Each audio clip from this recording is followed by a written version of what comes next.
Okay, good afternoon. I declare the ordinary meeting of the 17th of September 2025 reconvened today, the 18th of September 2025 at 3:30 p.m. open. I'll remind all present that mobile phones must be switched off before the meeting and that the meeting is being recorded and live streamed. Winchicarabi Shire Council acknowledges the Gundungurra and Tharawal people as the traditional custodians of this land. I pay my respect to the traditional custodians, their ancestors who cared for this country for many thousands of years, and their elders and descendants who continue to care for country. I would also like to extend that respect to all Aboriginal and Torres Strait Islander peoples, including those here today. Councillors, you are reminded of the oath or affirmation of office made by you under Section 233A of the Act and your obligations under Council's Code of Conduct to disclose and appropriately manage conflicts of interest. Apologies today. I note that we have an apology was received from Councillor Kent. Do we need a seconder or a mover for that? Okay. Can I get a seconder for that, please? Councillor Duffy. Do we need all? Okay. I will now put the apology. All in favour? Okay, carried unanimously. Thank you. Okay, we did have a declaration of interest yesterday, but I'll repeat again today. Are there any declarations of interest for the items we're addressing today? Okay, no, thank you, councillors.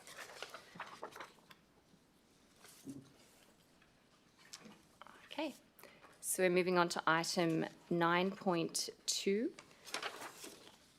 which is the rates and charges written off during the 2024-25 year. The recommendation is on page 17 of the agenda.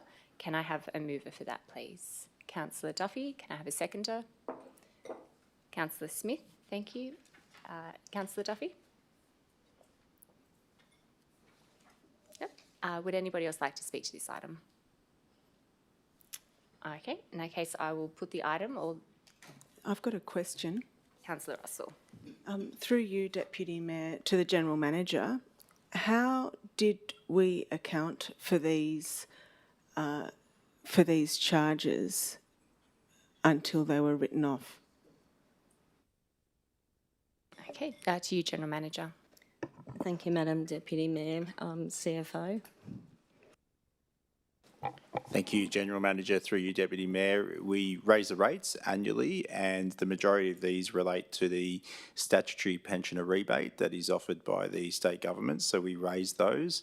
And then as a part of our rating processes, we then offer the discounts to those who have been validated with Centrelink with the appropriate pensioner status, and then they are written off. This process is also audited by the audit office, and there is an audit certification applied to that process as well. Okay, thank you. Anything further, Councillor? Oh, I just thank you, through you, Deputy Mayor, to the CFO. I wasn't doubting the integrity of the auditing in it. I was just wondering if there was a holding pattern. Did we account for them in the first place, or do you just not include them in the forecast, the budget forecasts? Okay, to you, General Manager. Thank you, Mr. Kuzmanowski. We do budget for these items in the forecast as well, so they are offset when we do our budgets. We do have an allocation for these pensioner write-offs, as we do call them in the budget. Thank you. Thank you. Anything further, councillors? Okay, I will now put the motion. All those in favour? Okay, that is carried unanimously. We'll now move on to item 9.14. Excuse me, Deputy Mayor. 9.11. Sorry, my apologies. Yep. 9.11. Okay. Okay, now I believe yesterday we moved a procedural motion to change the order of business. The items that we moved to address in this order were 9.1, 9.2, 9.14, 9.15, 9.16 and 9.21, followed by 9.9, 9.11 and 9.22. So in that case, we'll move on to 9.14. Okay, so item 9.14, the procurement exemption, acquisition of new heavy plant, I'll move this motion. I'll move this item. May I have a seconder? Councillor Duffy. General Manager, could I ask a question on this one? Could you please explain how probity and value for money and transparency have been achieved in this process without going to a traditional tender process? Thank you, Madam Deputy Mayor, and appreciate the question. I'll actually ask Mr Kuzmanovsky to talk broadly about the procurement process, and then Mr McAllister to talk about the specifics of how that relates to the three pieces of plant that are subject to this procurement. Mr Kuzmanovsky. Thank you, General Manager. The Act does, and as stipulated in the resolution, does provide for these exceptions, procurement exceptions, to come to council. Again, testing the market we don't want to be wasting vendors' time ultimately in that space, and where a result may be foregone, and Mr McAllister will touch on those, on the processes that were gone through, but ultimately we don't want to go to market, waste people's time to then end up at that same place where we'll be ending up today in going through this process. So the Act provides for that, and via council resolution.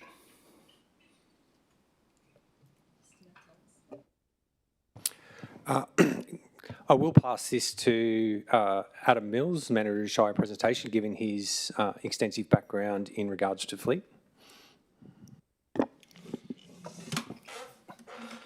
Through you, Deputy Mayor. In the case of the Ausroad jet patcher, they are effectively marketed as a jet patcher. They are a standalone unit and the only manufacturer in Australia. We do have two main types of pothole repair within or available to us, which is obviously the jet patching, which uses effectively a two-coat seal to fill potholes, and then we have the cold mix. The units we use for cold mix patching are Flowcon units or similar. There are more of those available in the market than there are the jet patches. So testing the market in this case would show no additional value because there is only one supplier, and it is always important to remember that part of the Local Government Act means that we have to have an intent to procure. So if we were to test the market in the knowledge that there is nobody else available to us, or effectively not provide an opportunity for another supplier to submit a quote, then we would be effectively going against the intent of that Act. In the case of the Ranger jetting unit, I can speak from experience in this, given that I used to build jetty units in a former life. This particular type of jetty unit, the way I would describe it is it's more of a pie van style as opposed to what you see with the combination trucks. The pie van style is somewhere around that $350,000, and the only real supplier in Australia of that is Enviroline. The combination units are more so up in that $500,000, $600,000, $700,000 mark, which is outside of the scope of what we require from a functional unit. In the case of the telehandler, yes, there are a number of different telehandler suppliers in Australia, no manufacturers, but this is the only unit that has what they call a cascading or elevating cabin. Now, what that'll allow us to do up at the resource centre is actually allow us to see what we're loading when we're loading into high trucks and that sort of thing, which reduces the risk to plant, equipment, people, etc., etc. Okay, thank you. Any questions, Councillor? Councillor Moylan. Thank you, Deputy Mayor. I noticed one of the extenuating circumstances as the reason for this exemption was a rush to mitigate a rush because we've got our equipment has come to the end of its life. So given, through you, Deputy Mayor, to the General Manager, given infrastructure is core business for council, why hasn't the fleet management been managed so that we are in this circumstance? Why is it a rush? To you, General Manager. Thank you, Madam Deputy Mayor. I'll hand back to Mr Mills because he is responsible for plant and plant replacement. But what I would say is that we've changed our plant requirements, and Mr Mills can go into more detail. The way it used to work is that the plant would be ordered and very efficiently, but without consultation with the end users. And so therefore we ended up with plant that weren't necessarily meeting the needs of the teams that were actually doing the work. Mr Mills, would you like to add to that for councillor? Thank you, General Manager. Through you, Deputy Mayor. So when we talk about how we ended up in the position we are, all councils and industry was heavily affected during the COVID period with supply, which obviously set back plant replacement in all industries. At the time, as I said, I was building jetting units and we almost ground to a halt because of the lack of supply of trucks. So that's had an impact on the organisation's ability to replace plant. There was also significant change in the fleet management section during staff recruitment phases, etc., etc. So in truth, we are behind in our plant replacement, but myself and the coordinator of fleet have worked very, very hard to put together a program that'll see our plant and fleet replaced as it should be and a lot quicker. But we've had to take a strategic approach to that because there are only so many hours in a day. Now, the question in relation to effectively in the increased downtime and that sort of thing from Councillor Moylan. In the case of the jet patcher, obviously our transport infrastructure is a keen focus of ours. The jet patcher is at around that 8-year mark. We are seeing what I would call wear item failures and premature cracking and that sort of thing of the unit. So it is prudent to move it on as quickly as we can. There is very, very limited supplies of these units. You pretty much get in a queue and when you get it, you get it. So we don't want to sort of miss our opportunity to make sure that we are in the queue. We'll still look at somewhere around a 7 to 9 month delivery time frame. Our existing unit, we are confident will survive that period of time before it goes and finds a new home. The jetting truck is actually what I would call an upgrade to an existing trailerable unit. The trailerable unit we have at the moment, as the General Manager indicated, was probably not a fit for purpose unit when it was purchased. It's very much what you would see in your domestic plumbing space, as opposed to where we're jetting industrial lines or what I would describe as industrial service lines. And then in the case of the telehandler, we have an opportunity here to actually improve the functionality, which will then open up other opportunities to review the necessary plant at the RRC. There is an opportunity with the telehandler to fit multiple attachments to it. So we're looking to take that opportunity then to review what we actually need, and we may see a rationalisation of plant in that space. Okay, thank you. Anything further, councillors? Councillor Moylan. Thank you, Deputy Mayor. I have a few more questions, and thank you to the officer for that honesty in his answer. Do we currently have through you, Deputy Mayor, to the General Manager, do we currently have an operational road maintenance unit? We just heard that it's got cracks. Is it operational now? Through you, Madam Deputy Mayor. Mr Mills, I believe, would you like to add to that? Thank you. Through you, Deputy Mayor. Yes, Councillor, the current unit was in operation today. It was rolling in the yard just as I left. We have this week replaced what they call the snorkel hose on it, which is the part that transfers the stone and mixes it with the emulsion, and also had to replace a kerosene tank on it. So it is still operational, but as I said, we start to see more and more of these failures. Thank you. Councillors, anything further? Okay. Councillor Moylan. Through you, Deputy Mayor, to the General Manager, has there been a review to confirm that the models that we're honing in on are actually the best fit for purpose for our needs. Okay, to you, General Manager. Thank you, Deputy Mayor. As I mentioned before, we consult now with the teams or the end users to make sure that they are fit for purpose. And as the manager said in his response, particularly around the unit at the RRC, the unit that we replaced, I'm not sure how old it is, but it was not fit for purpose, and it was purchased more for a everyday use, not in an industrial setting. Mr Mills, would you like to explain to the councillor the criteria? Thanks. So, Councillor, through you, Deputy Mayor.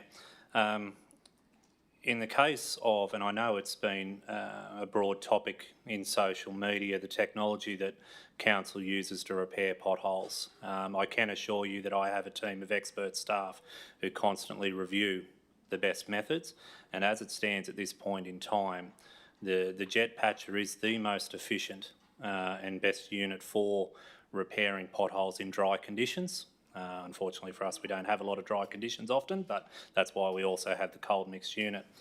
The jetting unit, we took specialist advice from our sewer team in particular.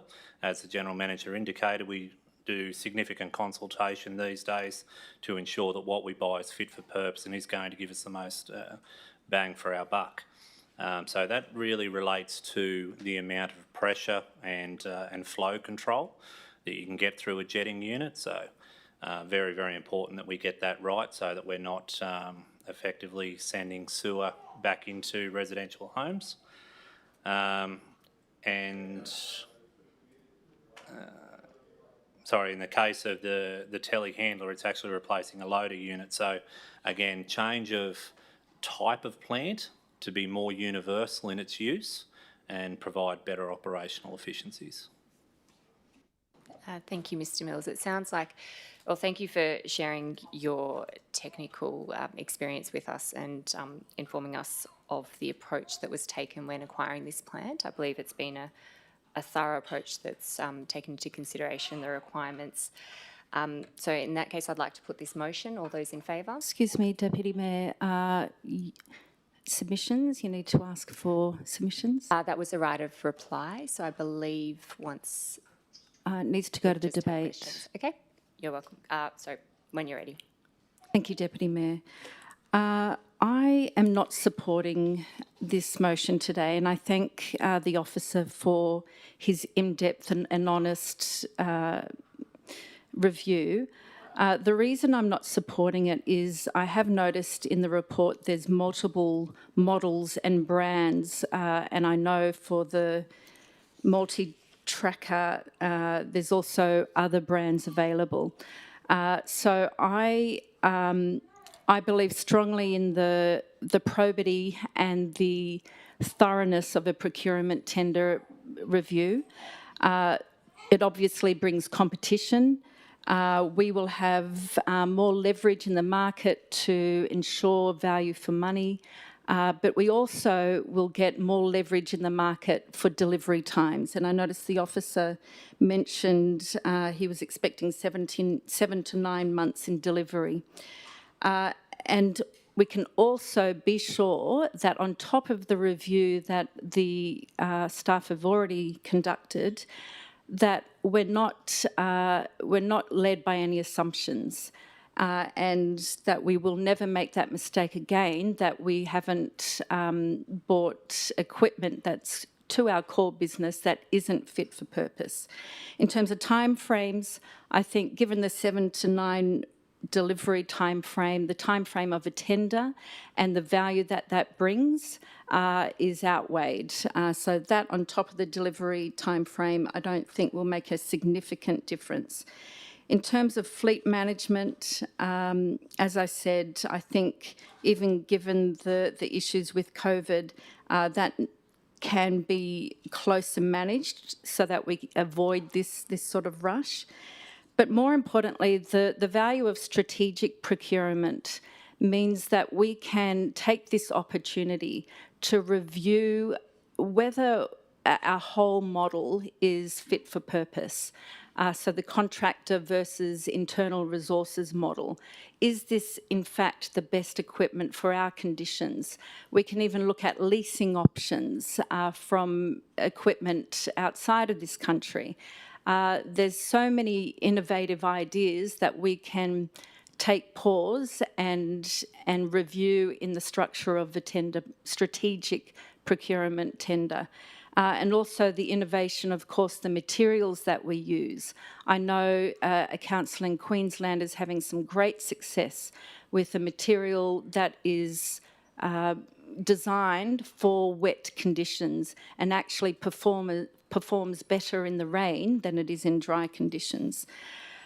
So for all those reasons, I think we need to take a first principled approach and look at what is our core business through the rigour and the scrutiny and the probity of a strategic procurement process so that we get the best equipment and material for Councillor our Moylan. council. That's time. Thank you. Would anybody else like to speak on this matter? Councillor Russell. I have a question through you, Deputy Mayor. So in the time that it's going to take for the new, as it stands, for the new equipment to arrive, how are we managing that period? Okay, to you, General Manager. Through you, Mr. Mayor, Madam Deputy Mayor. I believe, and correct me if I'm wrong, Mr. Mills, but I believe you've stated that we have equipment in place. We are undertaking repairs of that equipment as necessary, like you would a car. But it is time to replace the plant. Okay, thank you very much. Anything further, councillors? Through Councillor you, Deputy Mayor, to the General Manager, what is your response to the issues raised by Councillor Moylan? General Manager? Okay, no response. Thank you. Anything further, councillors? No? Okay. While I fully appreciate, Councillor Moylan, your experience in procurement, given the information that we've been provided today on the procurement of this plant, particularly around the intent to procure an item, going to market where it's been described that there's a limited option of one item that can be acquired, to me it doesn't make sense to not go with the officer's recommendation today. I believe that there has been probity applied in terms of how these items are being procured. In that case, I do support this motion. And I will now put the motion. Deputy Mayor, may I speak to a misrepresentation and misunderstanding of a point? Certainly. Thank you, Deputy Mayor. I do appreciate it. As I said, there are multiple models and brands in the report for these 3 pieces of equipment. And irrespective of my personal experience in procurement, we know as consumers that we should never be led by one brand, and that those assumptions should be checked, and we need to look at all of the brands available. Procurement, and even as a consumer, is based on the needs, the business needs, rather than a loyalty to a brand. So in this report, there's multiple brands, multiple models.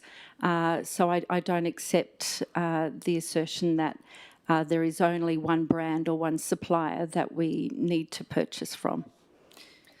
In terms of that being a misrepresentation, I overruled that one. I don't believe that I was misrepresenting anything in this matter.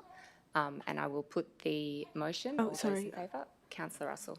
I would like to speak to it. I will support this motion at this point because clearly there is a time frame. However, I think that the points that Councillor Moylan has raised about the principles of us applying a consistent approach to procurement are very important. Now, at this point, I don't know that we, without significant change, we would the points that Councillor Moylan raised were about a strategic evaluation of options that we put out to tender in the first place. So that would require a whole different, I guess, revision of our approach before we get to the tender process. So I will support the motion today because of the fact that I do trust the officer's advice that there is just one supplier of this that is fit for purpose for our needs for the multi-platch, the batcher. But I would respectfully request that Council take on board the points raised by Councillor Moylan in just diversifying our thinking around what options might be available to be a bit more agile in our approach. Okay, thank you. And as I've had my right of reply, that's the end of the debate, and I will now put the motion. All those in favour? Councillor Duffy, Councillor Champion, Councillor Farrell, Councillor Russell, Councillor Smith, Councillor Foley. All those against? Councillor Moylan. That motion is carried. Councillor Foley, I'd like to move a procedural motion. Yes, what is your procedural motion? Well, I'm not sure because of the way how fast it's been moved forward, but firstly I need a question. Are we addressing item 9.11 before 9.16, or is it the other way around? I'll repeat the order of the items today. So the next item that we're moving on to is 9.15, then 9.16, 9.21, then 9.9, 9.11 and 9.22. I would like to move a procedural motion that we address 9.11 next. The reasoning being, this is our upgraded procurement policy that on a model of continuous improvement, if we're able to make improvements to this and then have that apply to the agenda items involving procurement post that discussion, then we are going to be better placed to be up to date with what we want to see in our procurement process. Okay, do I have a seconder for that motion? Councillor Moylan. I'll now put the motion. All those in favour? Councillor Moylan and Councillor Russell. All those against? Councillor Duffy, Councillor Champion, Councillor Farrell, Councillor Smith and Councillor Foley. That motion is lost. So we will now move on to item 9.15. Oh, yes, Councillor Smith. May I also move a procedural motion, if possible? I'm conscious that we do have parents here, and this is our, we did have a very long meeting yesterday, so I'm wondering if it's possible to reduce speaking time to 1.5 minutes. Yes, do I have a seconder for that procedural motion? Councillor Duffy, all those in favour? Excuse me, Deputy Mayor, you need to put it to the debate. No, we don't for a procedural motion. Okay, I have a question. So I think once on a procedural motion there are no questions accepted, we have to put the motion. All those in favour? Councillor Duffy, Councillor Champion, Councillor Farrell, Councillor Smith, Councillor Foley. All those against? Councillor Moylan, Councillor Russell. That motion is carried. Item 9.15, the Mittagong Memorial Hall Playhouse Refurbishment Tender Evaluation Report. Councillors, I note an addendum published on Council's website and circulated to councillors, correcting the lump sum tender price submitted by the recommended tenderer in point 1 of the lump sum price has been corrected to 591,298.45 inclusive of GST, and in point 2, tenders received ranged from 5.931 million to 7.980 million inclusive of GST. The recommendation is on page 53 of the agenda. Can I have a mover for that item? Councillor Smith. Can I have a seconder? Councillor Champion. Councillor Smith.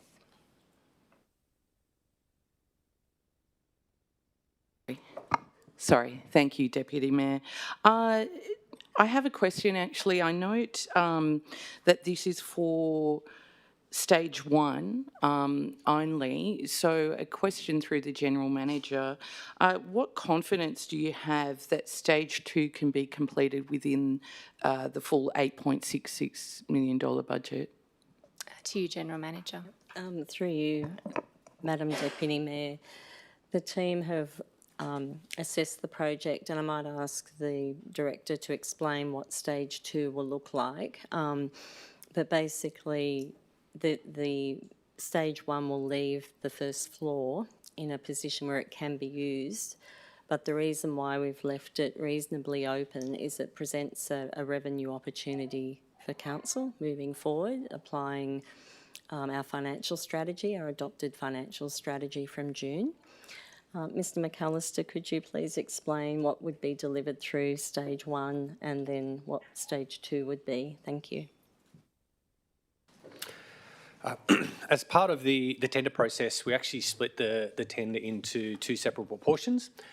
Stage one is essentially the large piece of work, so that is all structural restoration of the buildings. It is the fit out of the ground floor, inclusion of the lift, replacing of the roof, effectively turning the facility back into a compliant and serviceable facility that is fit for theatre.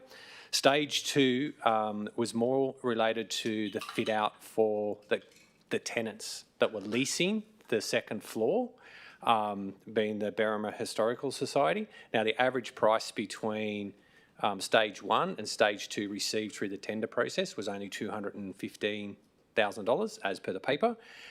Those costs have been factored into the total budget amount for the project, including a 20% contingency factored in there because of the age of the building and potentially unknowns as we get through the process. Thank you. Anything further, councillors? Councillor Moylan. Thank you, Deputy Mayor. I've got a few questions. Why was the business plan for this, through you, Deputy Mayor, to the General Manager, why was the business plan for this Mittagong Memorial Hall Playhouse refurbishment not provided to councillors? To you, General Manager.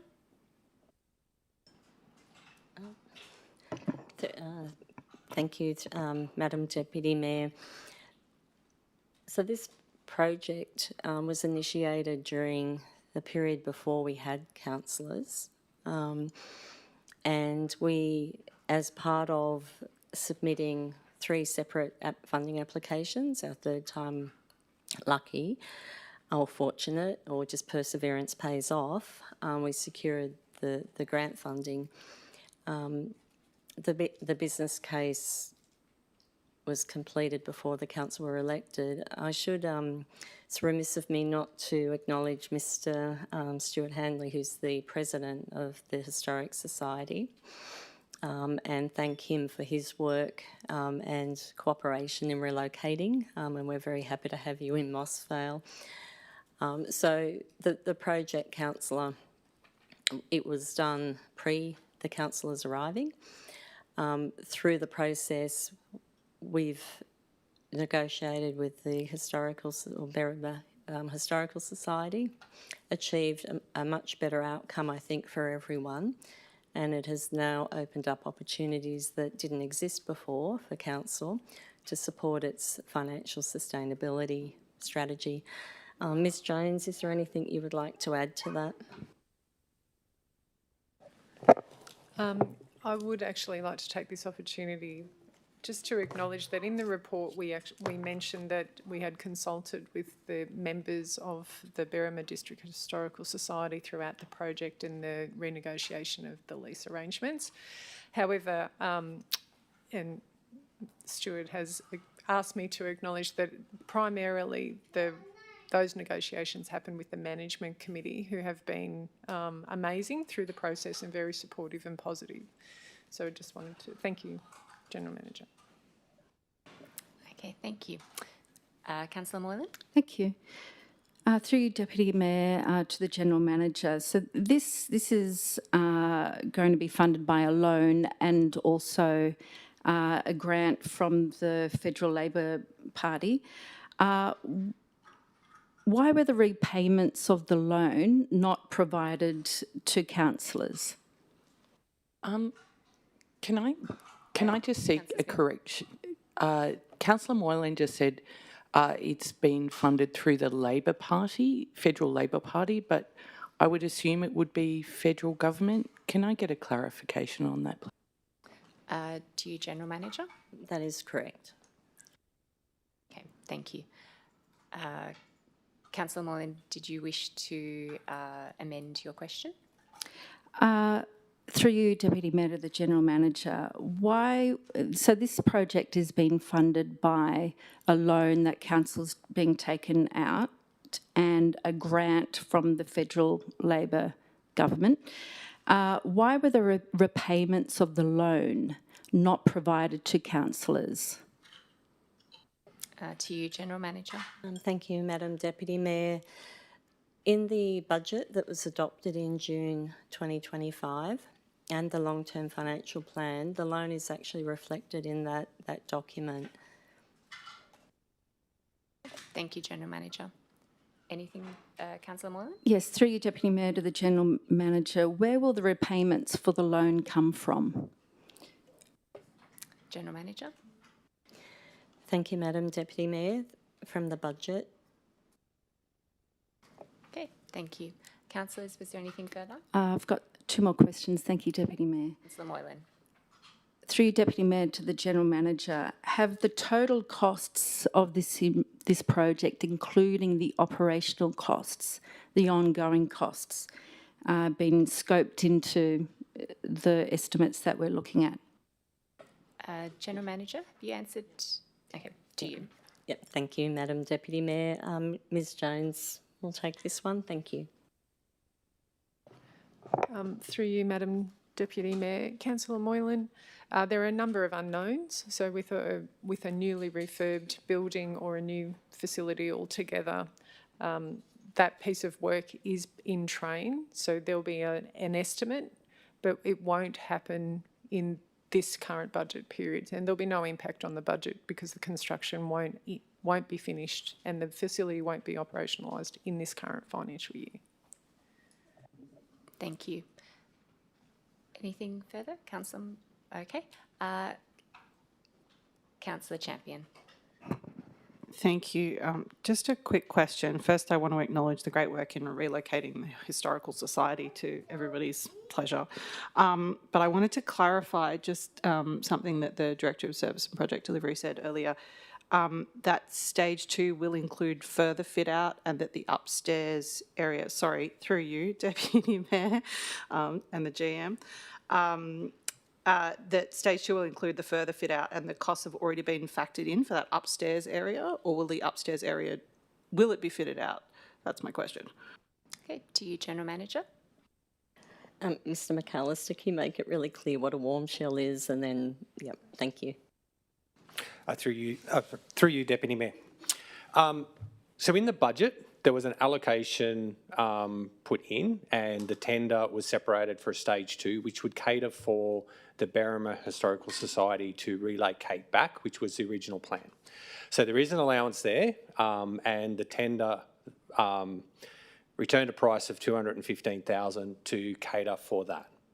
Now, the position that we're at with the Berrima Historical Society looking at permanently relocating now creates an opportunity for us to look at additional use for that space and potential leases. So there are funds available to potentially do some level of fit out. What it would be left at is essentially a warm shell. So there will be walls, flooring, lighting, effectively enabling someone to actually move in and or then customise it to whatever that activity or space will be activated at. Ideally, those costs would be passed on to whoever is activating that space. So, Thank you. That's very clear. Okay, thank you. Councillor Smith, would you like your right of reply? Excuse me, Deputy Mayor, you need to put it open to the debate.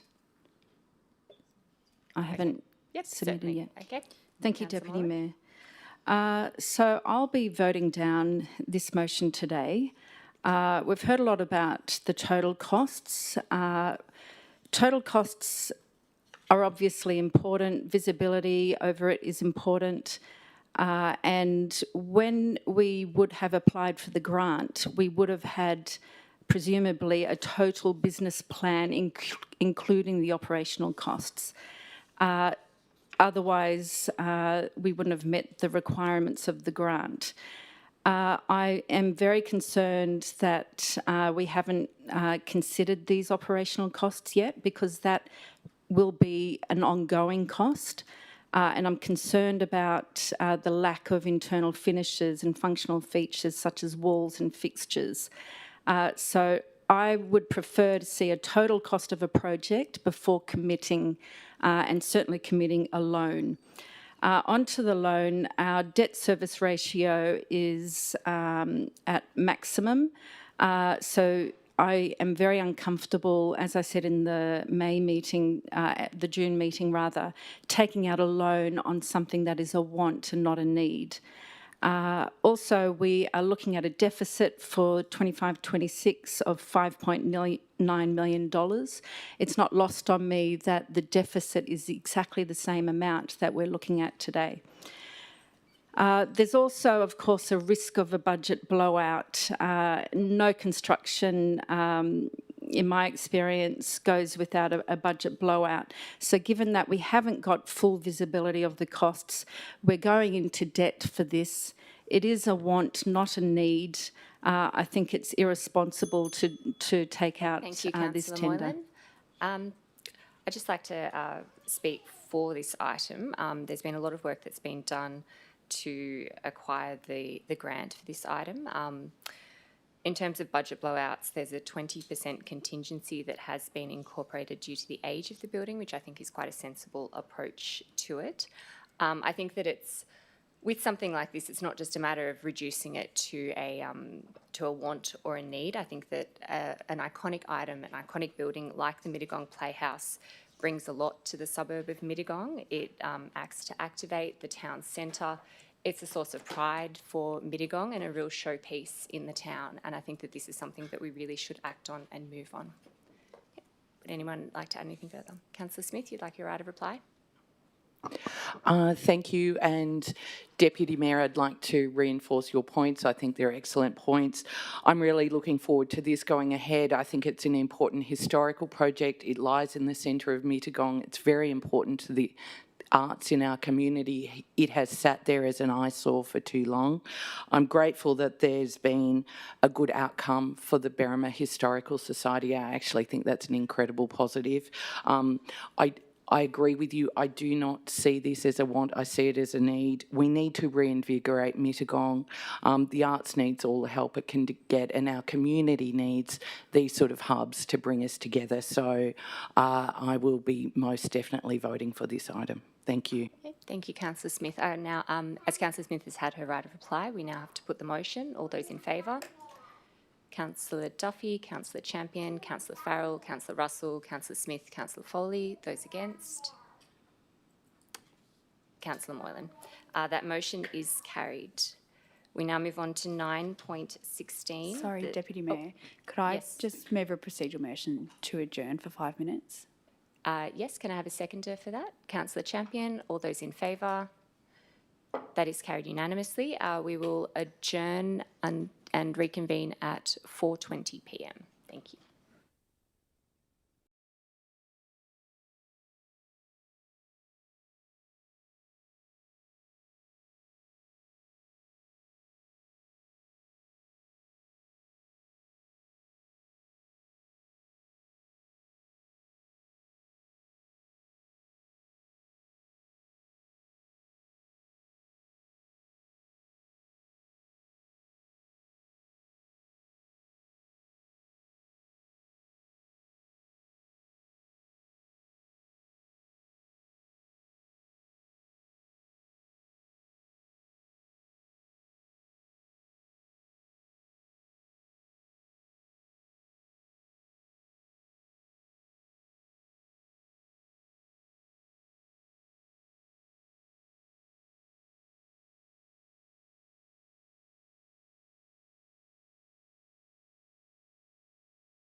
Okay, I'll declare the meeting reopened at 4:23 p.m. We were up to item 916, Development Assessment and Regulation Service Panel, Tender Evaluation Report. The recommendation is on page 60 of the agenda. Can I have a mover for that item? Councillor Russell. Can I have a seconder for that item? Councillor Duffy. Thank you. Councillor Russell. I would like to start with some questions, please. Through you, Deputy Mayor, to the General Manager. I note that a large number of the submissions that we received for these tender panels did not have sufficient information in them. Were any inquiries made from those who made submissions with insufficient information as to the reasons why they didn't submit a full tender? Yep. To you, General Manager. Thank you, Madam Deputy Mayor. Just to clarify, so you're asking, did we ask why they didn't complete the tender documentation fully? Yep. Mr. Kuzmanowski. For probity purposes, we don't proactively reach out. We do an assessment, so we submit the tenders and we open them at a point in time. So we don't look at them prior to the closing date. So they're absolute from a probity perspective. So the assessment is made by the panel after all tenders are submitted and closed. Okay, thank you. Anything further? Councillor Russell? What was the probity assessment that was done around the ecological consultants, given that one of those has been involved in biobanking fraud? Okay, to you, General Manager. I'll ask, sorry, thank you, Madam Deputy Mayor. No, actually the Director would like to respond to that one. Thank you. Through you, General Manager. In relation to the query on that, the one company you're referring to is Ecological Australia Proprietary Limited. There was one former director who is no longer a former director who took advantage of the framework when it was first set by having a interest in a company which owned land in Greater New South Wales, which had offsets arrangements with the New South Wales government around land, and that director is no longer with the company at all in any way, shape or form. Hasn't been for years, and by all accounts, the Audit Office review didn't find any, didn't prosecute, and at the time disclosures were made. It was a framework that was set up by the offset scheme, which created, let's say, probity gaps, of which the New South Wales government has now tightened. Thank you. Councillor Russell. Through you, Deputy Mayor, what process does Council go through to make sure that the information provided by consultants such as these is sufficient to requirements? Okay, to you, General Manager. Thank you, Madam Deputy Mayor. So it's basically you're asking how we fact check what they're putting in their tender document. Mr. McKay? No, sorry, no. Given that only the two consultants that have applied and their applications were not sufficient, as in one of them, well, they work for us regularly and they didn't submit costs within their tender, which seems rather bizarre if they're working for us regularly. I'm just wondering what is the process. I'm wanting to make sure that we have cast the net wide enough, but also that we're making sure that we're considering people who have demonstrated that sufficiency in the work that they've provided us with. Okay, General Manager. Yeah, thank you, Madam Deputy Mayor. So you're asking about how we promote the opportunity to submit a tender and then the information around the information that they're providing, councillor? My apologies, I'm obviously not being clear enough. So we actually, through you, Deputy Mayor, we have experience with these particular companies in the work that they do. So in the work that they do, when we employ them, when we give them a job, what do we do? What process do we do once they have the job to ensure that we've fact-checked the work, the sufficiency of the work that they have done for us? What's their track record in quality is what I'm asking. To you, General Manager. Thank you, Madam Deputy Mayor, and thank you, councillor, for clarifying. Mr McCabe. Through you, General Manager. So what happens is we would receive a development application of which we outsource some work in part or in full to that development application. And I think in the instance you're talking about specifically, let's say ecology, that would be in part because it would be the ecology part of that assessment. Now what happens is the material that is received by the applicant is first checked by internal staff to make sure it complies with legislative framework and planning controls. That is then briefed to the consultant, of which they will check that brief to say, am I interpreting this right based on the application? Yes, no, and then the work is done. Now, what happens in that work is the ecologists for each party often challenge each other through the process, and this is no different to any process of the assessment where the applicant has opinion or professional opinion, and council do also, and the matters are ventilated. What I will say on top of that is we do have staff internally who have qualifications in this area, but their role, their official role in council is not that role, to be an ecologist assessment planner, let's say. And then in addition to that, before any assessment is finalised, the total assessment is peer reviewed by a senior member of our assessment team. So there's a few layers that go into it. I hope that answers the question. Thank you very much. Yes, Director, it does. So it seems like council's processes are fine. Therefore, I really do need to question the cursory nature with which, say, the Grice Drive submission was prepared by Ecological, because when it went to our planning panel, it was rejected. And to that point, how often do we have situations where consultants have to refuse the work that they're provided with because they have a conflict of interest because they're being employed by the person proposing the development? Councillor Smith? Are we getting into specific, I'm a little bit confused here, are we getting into specific matters? It sounds, speaking about Grice Drive and things. Councillor Russell, the final part of your question, I think, was the intent of the question that you were asking. I will remind all councillors that councillors must put their questions directly, succinctly, respectfully.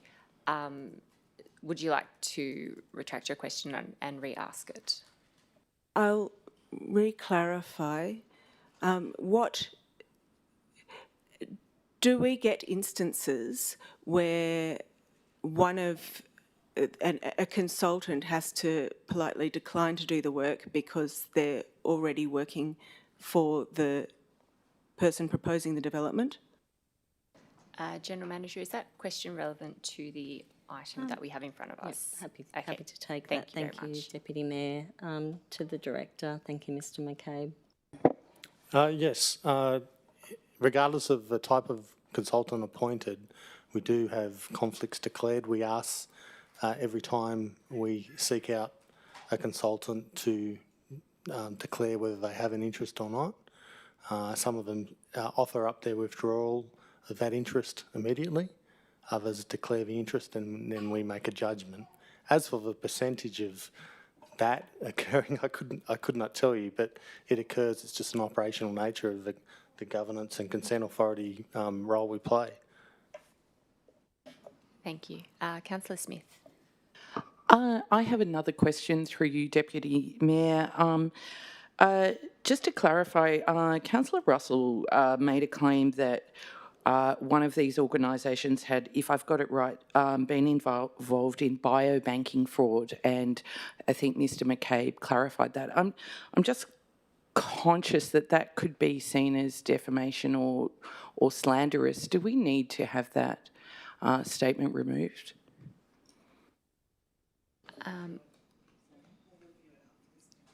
Okay, governance has indicated that they'll Point of review it after this clarification, meeting. I didn't actually mention the name of anyone. It was the director that mentioned the name. I just said that it was one of the companies. Okay, thank you. I think we'll review this after the meeting. General Manager, did you have anything to add to that? Okay, thank you. Thank you, Councillor Smith. Councillor Russell. Through you, Deputy Mayor, could there be issues with only receiving 2 submissions of companies that already work for council, but with the limited pool available, that we might not have sufficient resources at any point to meet the needs of council in this matter? To you, General Manager. I'll ask Mr McCabe. It's a very operational and very practical question. Thank you, Mr McCabe. Through you, General Manager, I would be of the belief that your quota around 2 service providers would be related to the ecological services scope, let's say. What I will say is if you looked on Council's website, you would see that we have a internal role advertised at the moment, which closes 1 October, which is in place being advertised to remove our reliance on consultants in ecology. Now, the other point I will make is you speak to our peer councils, my peers, the Manager of Development Assessment, John Shalida's peers, and the number 1 challenge of all these councils in this region is the availability of ecologists to help with development assessment. This is why you only have a market response of 2 providers. But we are trying to cure that through reducing costs, through having an in-house service and having less reliance on consultants generally. Thank you, Director. I applaud that approach, always to reduce reliance on consultants. At the same time, have we considered using Buy New South Wales as a potential advertising point for tenders? To you, General Manager. Thank you, Madam Deputy Mayor. The CFO can explain about the local government. Thank you. Thank you. Through you, Deputy Mayor. As we were seeking to create our own panel, the platforms that we did use were outlined in the report. I'm just trying to get to that right page of the report. So it was because we are creating our own panels, we used our own website, and I'm just trying to get to that page of the report there, and the e-tendering website as well. So there is opportunity to look at those if there are, but at this point in time, that were the options in which they were advertised. Okay, thank you. Councillor Russell. Is it possible, given the limited tender arrangements and... sorry, question first. Well, that was a question, but a different question. Through you, Deputy Mayor. What is the e-tendering website you're referring to? Is that Council's website? To you, General Manager. Thank you, Madam Deputy Mayor. Yes, Councillor. So to clarify, when it says that we advertised in 2 places, Council's website and Council's e-tendering, both of those are Council's website? To you, General Manager. Thank you, Madam Deputy Mayor. Could you explain how that's promoted in the database? Thank you, Mr Kuzmanowski. Thank you. Yes, it is council's platform it is council's website in customisation from the local government procurement panel. So it is a customised platform of councils through that channel there. So there's our website and there is our own version of that LGP panel as well. Okay, thank you. Councillor Russell. So thank you. So through you, Deputy Mayor, to the General Manager, presumably if we cast our net wider than Council's website and use the New South Wales Government tendering website and other Tender One and other platforms, we could actually by casting a broader net, we could catch more potential consultants and thereby not looking like we were running a closed shop. Okay, to you, General Manager. Mr McCabe may wish to add to this. With the planning consultants, they generally do on-site inspections. They will go and they will look at locations depending on the nature of the development and their specialty. And more than likely, you would like to think that they would be more local to the area. Mr McCabe, is there anything you'd like to add? I have no doubt that you can market anything wider than what you do. What I will say is, based on the 7 cumulative categories of response and the tables of the parties that you see respond, there are a lot of parties who responded. Maybe in some subject matter expert areas, not that many. But overall, it demonstrates there is a strong market response to these diversity of services. I'm sure there's other platforms, but they're the platforms we use. Thank you. Thank you. Councillor Russell. Through you, Deputy Mayor, to the General Manager, how many of the responses did we get that weren't already people working, on panels for council at present? Okay, to you, General Manager. We'll take that on notice. Thanks, Deputy Mayor. Sorry, through you, Councillor Deputy. Russell, you had a further question? Yes, through you, Deputy Mayor, it appears the Director might have had an answer. That was all.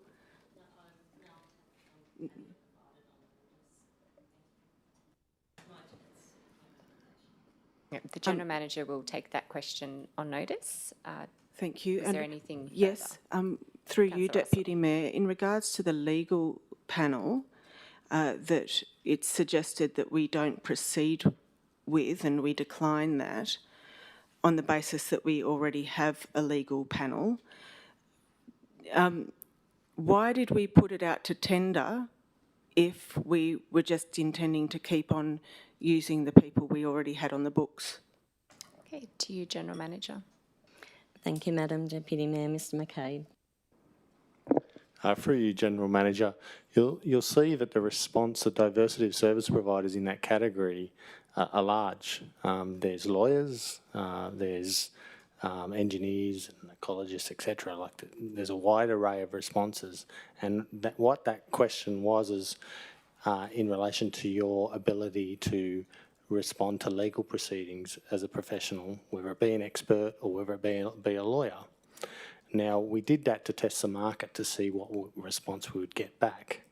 Now, the response we got back validated that we already have a legal services panel, so tick, but we wanted to test. In relation to the diversity of experts that we got back, we looked at those and we looked at the experts that are sourced through our appointed legal firms through a case proceeding, and we also looked at the response on the other categories, and we're of a belief that it fulfilled that quota of service. The other risk we didn't want is we appoint them under this category of legal services only, and then staff go to commission them for general services, but they weren't appointed to general services, they were appointed to legal. So where the general services, they open it up to the full scope of service, let's say. Thank you. Through you, Councillor Deputy Russell. Mayor. Sorry, I do have a few questions about this, just a few. I'm aware that with the legal category, none of the applicants actually submitted a price or a costings. Was it clear that any tender information submitted would remain confidential on the tender? To you, General Manager. Thank you, Madam Deputy Mayor. Mr McCabe. I'm not sure about your comment around in that category no one submitted a price. I'm not sure if that's correct. Through you, Deputy Mayor, to the General Manager, it's in the report about the insufficiency in the information provided and the costings. Yeah, but it's not necessarily always price, I suppose is what I'll say. Sorry, Councillor Russell, through... did you have a further question? Yes, to clarify that, I'm asking why it was mentioned in the report then consistently with that panel in particular. There was a variety of insufficiencies in information across the tender submissions, but in that report it was insufficient costings information from memory, and we can have a look. And I'm wondering, my question was, is it clearly stated that the information that's submitted will remain confidential in line with the Privacy Act? Okay, to you, General Manager. Thank you, Madam Deputy Mayor. So local government tenders are strictly administered as per the Act, and there are, as the CFO and the Director have said at various points, around probity, around conflicts of interest, around privacy, confidentiality. I think you may be referring to the comment in the report, did not submit updated Volume 2 response schedules. Is this the... but basically, when tenderers, Councillor, when tenderers submit a tender, it's made very clear that they have to fill out the documentation. It needs to be fulsome. They understand what's required, and all tender prices remain confidential. And as the CFO said, that nothing is looked at until the tender closes. A tender panel then convenes. They open the tenders at the same time. I hope that assists. Through you, General Manager, on page 67 of the agenda, under category 6, each and every one, other than Houston, it says prices not submitted as required for 1, 2, 3, 4, 5, 6, 7, 8. And then we've got a separate issue in category 4B. Neither of those applicants submitted updated Volume 2 response schedules. Category 5, no one submitted updated Volume 2 response schedules in that category. And I'm just wondering, with the consistency in some categories of insufficient, the reasoning, the insufficient information, I'm just wondering, was there something that we did that meant that we weren't clear in what we required for that to be such a consistent omission? Okay, to you, General Manager. Thank you, Madam Deputy Mayor. Director, Mr McCabe. Through you, General Manager, yes. Category 6 on page 67, not all of them refer to responses on price.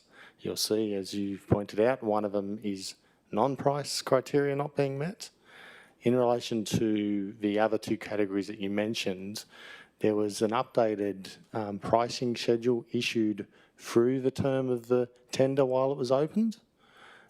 In relation to the original one allowed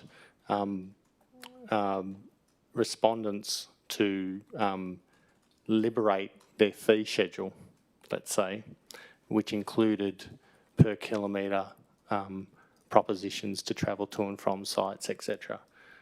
We tightened that up during the tender period in relation to what we call the Volume 2 response, and those service providers didn't respond to that Volume 2, which was issued after the opening date of that tender.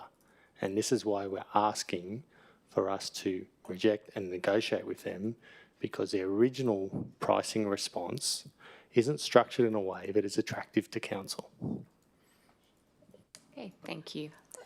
Further question, Councillor Russell? Through you, General Manager, thank you. That actually really makes things a lot more sensible as to why there is such a consistency in that omission.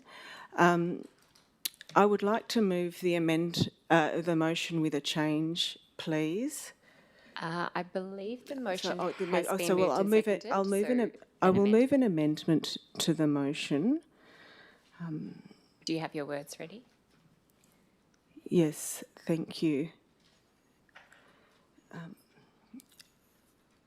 So it's a change in view of what the officers just told me. The change to 4.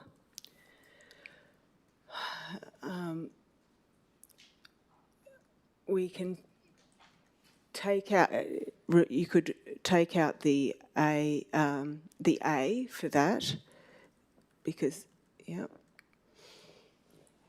but make you can leave the heritage services.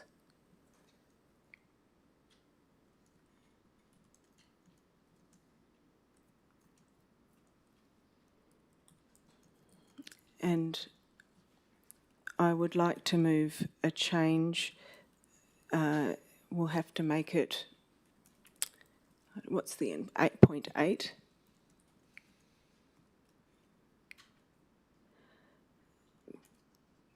That council re-advertise the contracts for the development, assessment and regulations support services for category B, environmental services - consulting ecologists. Sorry. Yep. Yeah.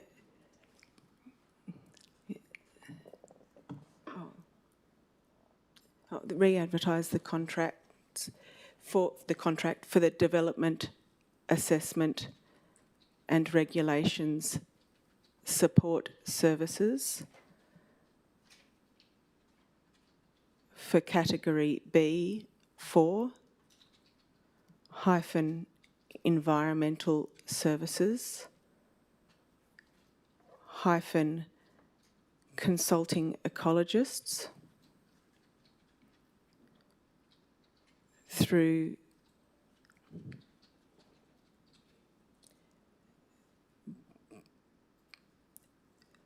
by New South Wales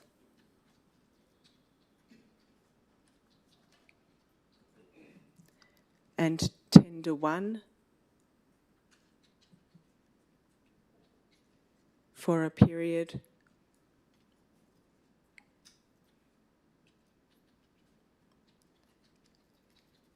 of 21 days.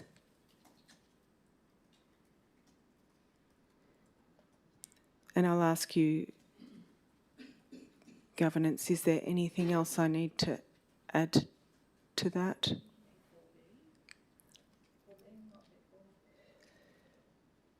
I need category. Oh, yeah, category 4B. Yes, category 4B. Yeah.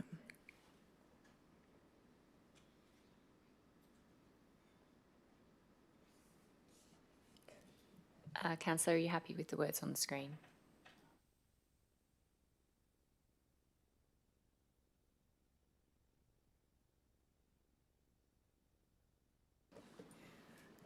Does it need to be long? 28 days we could do. General Manager, are you able to clarify if that amendment is legal?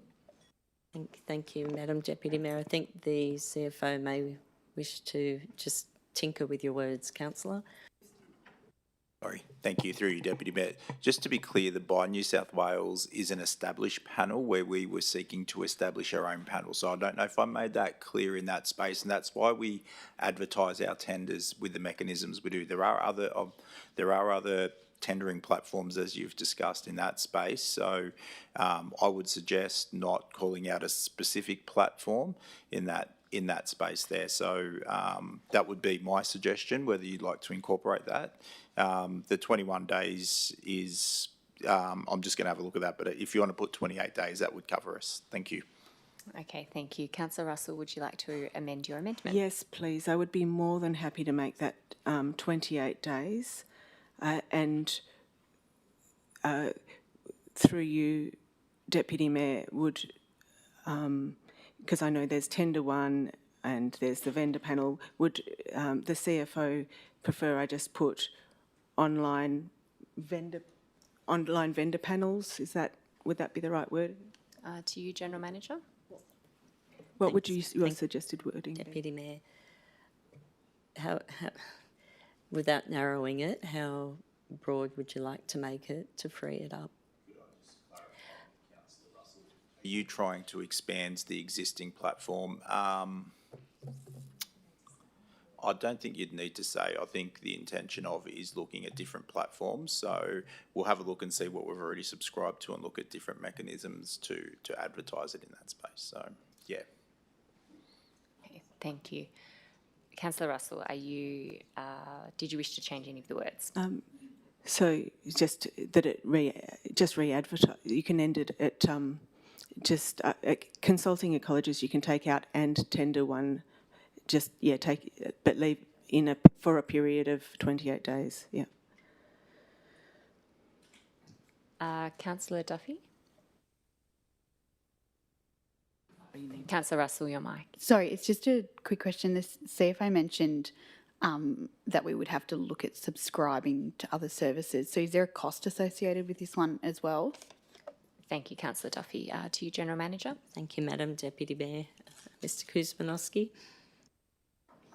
If we look at other platforms, that's correct. I believe there are some other platforms that are there. We may look at alternate methods of advertising them through different mechanisms. So we might not have a specific plan, a specific platform outside what we're advertising, but we may look at different advertising methodologies, I think, to try broaden that scheme if that's the case there. Just to clarify as well, we may need to just look at formally rejecting as well. So I might need to get some words about formally rejecting for A as well. So we'd probably need to tidy that up for the minutes as well. So I might need to get some words to you as well, governance. Okay, thank you. Through you, Deputy Mayor, so that's a further adjustment to the amendment. If the CFO could fix that. To you, General Manager, is that something that can be done immediately? Or do we need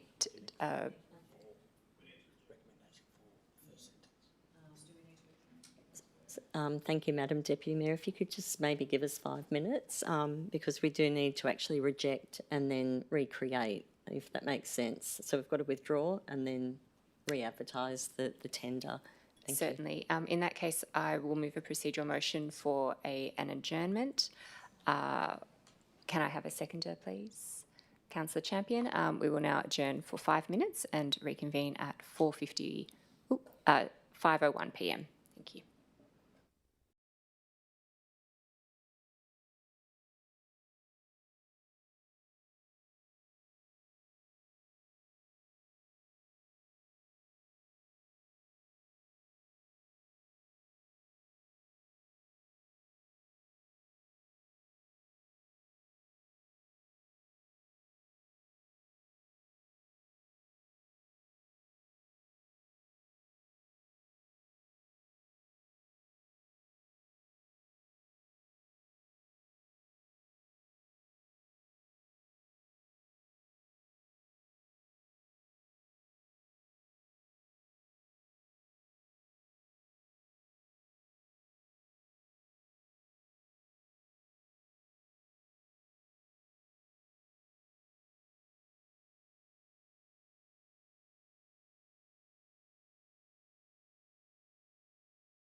Thank you. The meeting is reopened at 5:12 p.m.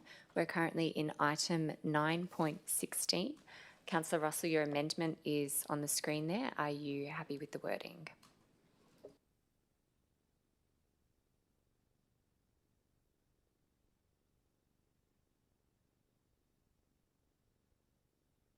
Thank you, yes. Thank you. Can I have a seconder for this amendment? Councillor Moylan? Councillor Russell, do you wish to speak to your amendment? Thank you.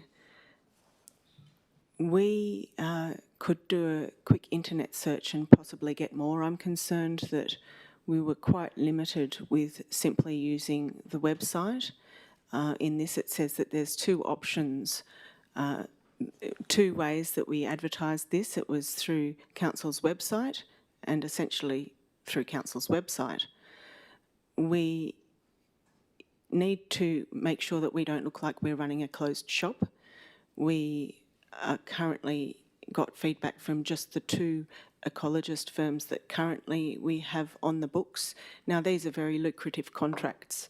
They are, from my understanding, this is hourly rates that we're getting, that we provide on these. So this can be people essentially having something of a blank cheque, and we want to make sure that we've got a number of different ecologists, of consultants. This would be for any panel to choose from, particularly in this particular instance where we know that often they can't do the work because they are working for the company developing the project.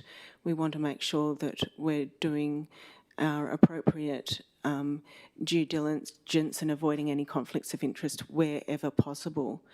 So given that we could just do an internet search and potentially get more of a scope on this, I know that this is going to make sure that we are able to cast our net a little bit wider. Thank you. Thank you, Councillor Russell. Would anybody else like to speak on this amendment? Councillor Duffy. It's just a question, sorry, but if by going, sorry, through you, Deputy Mayor, to the General Manager, by going back to market and noting that we are reducing our dependency on consultants, and we are looking at getting an in-house person for this, is this going to hold up current DA processing times if we do go back to market? Thank you, Councillor. To you, General Manager. Thank you, Madam Deputy Mayor. That's definitely a question for the Director. Thank you. A short answer is yes.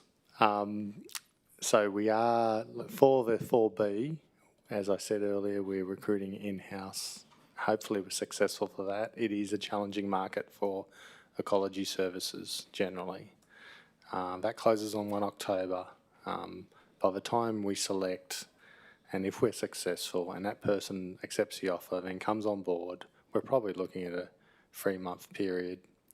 It's probably the same period if we go back out to tender as well for that, which will mean we have a gap, which will mean for DAs, I'll say new DAs, so where service providers are already appointed under old jobs but unfinished, they remain in place.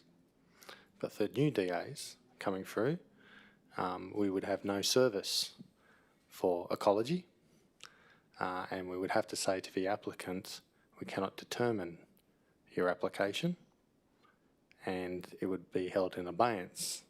We cannot refuse their application on grounds that we have limited resources. Thank you. Thank you. Question through Councillor you. Russell. Question through you, Deputy Mayor, to the General Manager. Given these were advertised in April, how is it that their contract runs out at some point for the people that we already have on the books? To you, General Manager. Thank you, Madam Deputy Mayor. Mr McCabe. Yes, so historically, and I don't have the dates on me, but for the services generally and the companies, they all have various expiring dates at the moment. This will align them all and we'll be able to manage it much better. But there are a lot that are closing in on expiring, yes. Through you, Deputy Mayor, to the General Manager. So Are you aware when the expiry date is for the particular services we're putting out to tender, or is it already passed? To you, General Manager. Mr McCabe. I don't have those expiry dates off the top of my head, sorry, I just don't. So I'd Councillor like, Russell. thanks, Deputy Mayor. I'll have to clearly, thank you very much, Councillor Duffy, because I'll have to make a slight change, move my slight change if that suits the seconder. Okay, do you have the words ready? Yes, that we continue to use. Oh, in the last point, which I've already that council, and then so comma instead of full stop after 28 days, and in the interim, council retain the services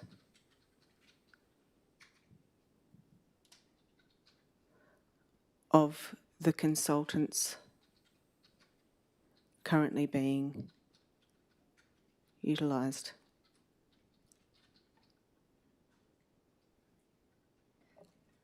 Thank you, Councillor Russell. Can I just ask General Manager if that is all okay by you? Yeah. Thank you, Madam Deputy Mayor. The CFO may want to just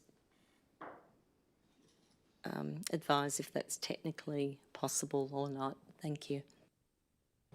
I'd say we are reaching thresholds, and the reason for establishing these panels and going out to tender was to make sure we're compliant with those thresholds. So I would not recommend extending the contracts in that space, in particular for those existing vendors that the Director spoke about.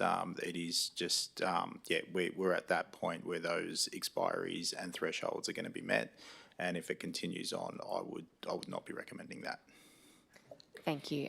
Councillor Russell, do you wish to make any changes to your change? Thanks, Deputy Mayor. Through you, Deputy Mayor, to the General Manager, and I'm hoping the CFO could answer this. CFO, do you have another idea of what would be suitable then to fill the gap while we spent that little bit more time making sure that we've got probity in this?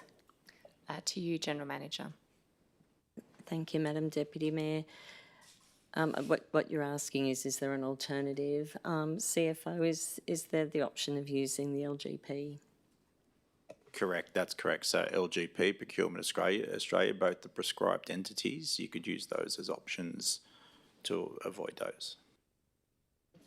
Okay, thank you. Councillor Russell, are you happy with the words there, or did you wish to add Thank you, something Deputy to Mayor. point 10? And thank you very much, General Manager. So it would be comma, and in the interim, utilise the services of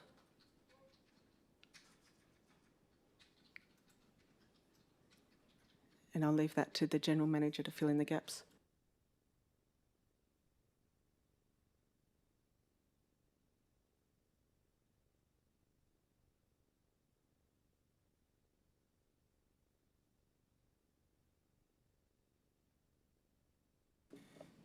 Okay, thank you. Councillor Russell, are you happy with the wording? Thank you, yes. And I believe it was Councillor Moreland that seconded this one. Do you accept the change? Yes, I do. Okay, thank you.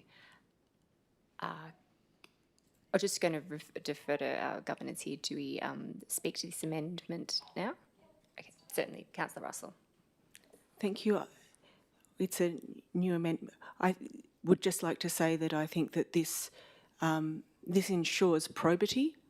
It ensures that we have enough consultants on our books while we're waiting for the employment for us to bring more people in-house at any stage to make sure that we have adequate services on hand so that we don't hold up DAs. And thank you for everybody's help in getting this right. I really appreciate it. Okay, thank you, Councillor Russell. Was anybody else wanting to speak to this amendment? Councillor Moylan? Yes, I'd like to commend Councillor Russell on the thought leadership here. It goes to quality, it goes to DA times, and it goes to probity. So I'm in full support of it. Thank you, Councillor. Would anybody else like to speak on this item? Councillor Champion.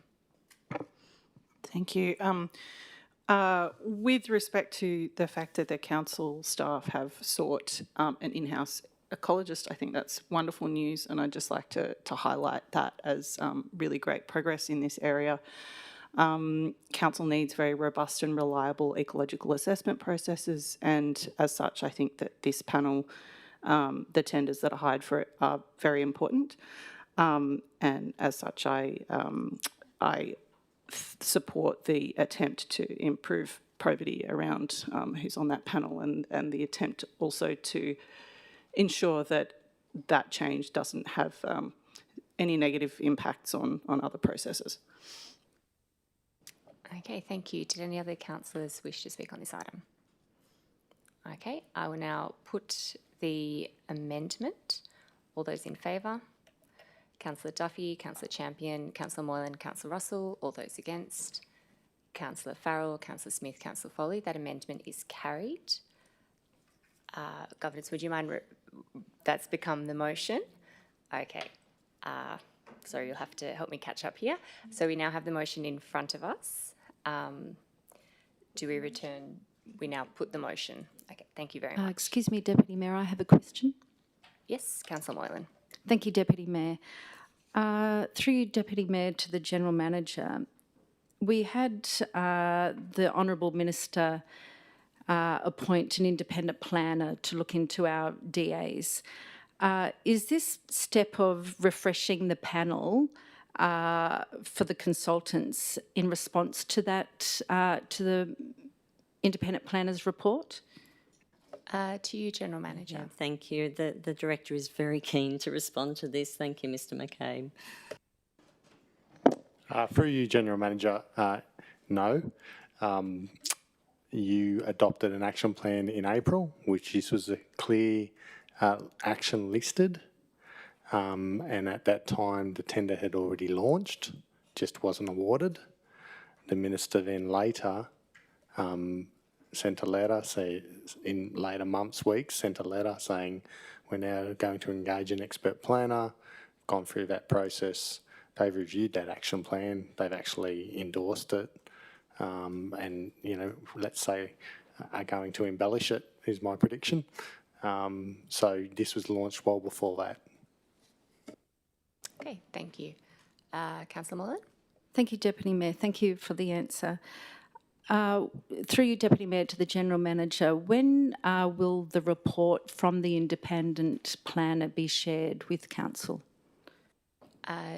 General Manager, I'm not sure if that question is relevant to the DA Assessment and Regulation Service panel, but I'll leave it up to you to respond. Councillors, we are yet to receive the final report, and when we do, it will be presented to Council.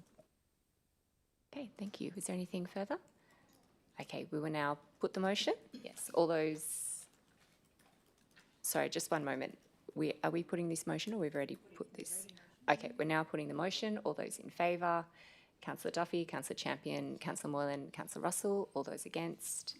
Councillor Farrell, Councillor Smith, Councillor Foley. That motion is carried. We will now move on to item 9.21.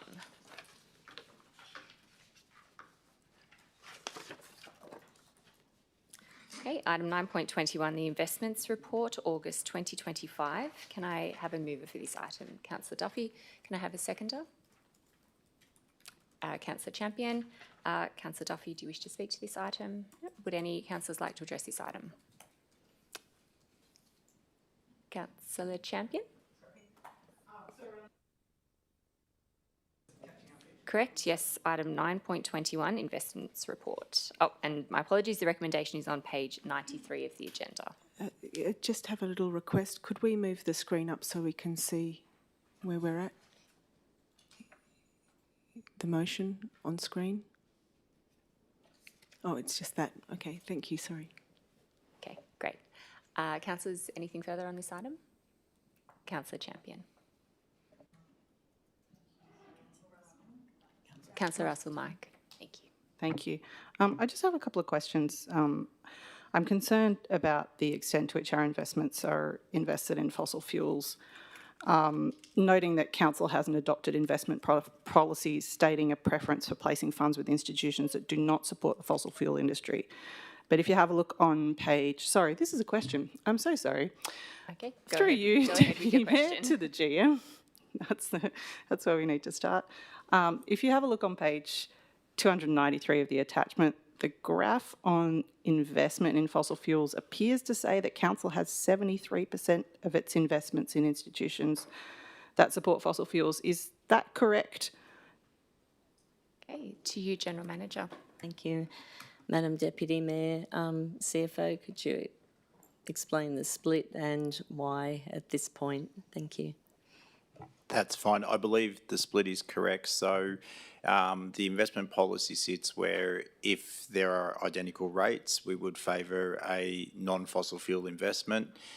With where the market is at the moment, it seems like the fossil fuel aligned institutions are providing better interest rates for us to invest in. We do have limited scope to invest in our investments with the ministerial orders in place, so it's primarily term deposits, and they're usually dominated by those entities that are fossil fuel aligned. So that is correct. Thank you. Anything further? Councillor Champion. Thank you, Deputy Mayor. Another question through you to the GM, please. This is obviously not I would assume not an ideal situation, not the aim of the policy around the stated preference for avoiding fossil fuel investment. I just wanted to know, is this problem being addressed over time? Are we trending up or down in our fossil fuel investments, judging by Mr. Kuzmanovsky's answer just then? It sounds like we might be trending downwards in terms of, up in terms of how much our investments are in fossil fuels. Okay, to you, General Manager. I think Councillor may need to take that on notice because I think the market does fluctuate. Are you happy to take it on notice, or are you able to answer that now, Mr. Kuzmanovsky? I'll need to take it on notice because we need to see what the market is doing. So generally with the investments that come through for my approval, that is where they're landing looking at the quotations. So we will get some, we'll put in the next investment report, it is monthly, we'll put some indications in that next investment report about where the market is trending between fossil fuel and non-fossil fuel, if that satisfies your question. Thank you, that'd be great. Okay, thank you, councillors. Is there anything further? Okay, I will now put the motion. All those in favour? And that is carried unanimously. Okay, we're now moving on.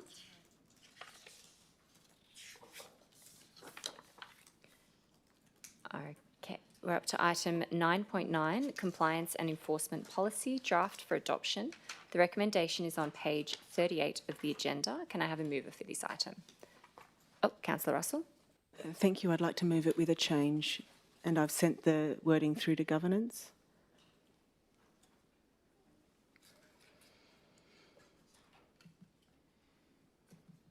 Okay, thank you. Are you happy with the wording?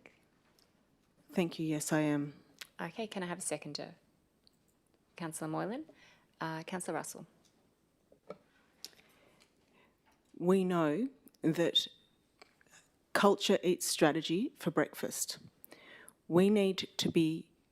Actually, first, can I read out seeing it's a changed, I'd like to read it out, as not as part of my speaking time, that Council adopt the Wingecarribee Compliance and Enforcement Policy as included at Attachment 1 to this report with the following changes.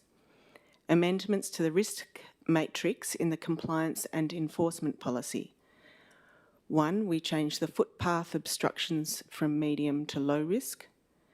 We remove minor unauthorised tree removal / pruning. 3, we change large-scale vegetation clearing / tree removal to unauthorised tree removal or clearing of an area identified as environmentally or culturally significant vegetation.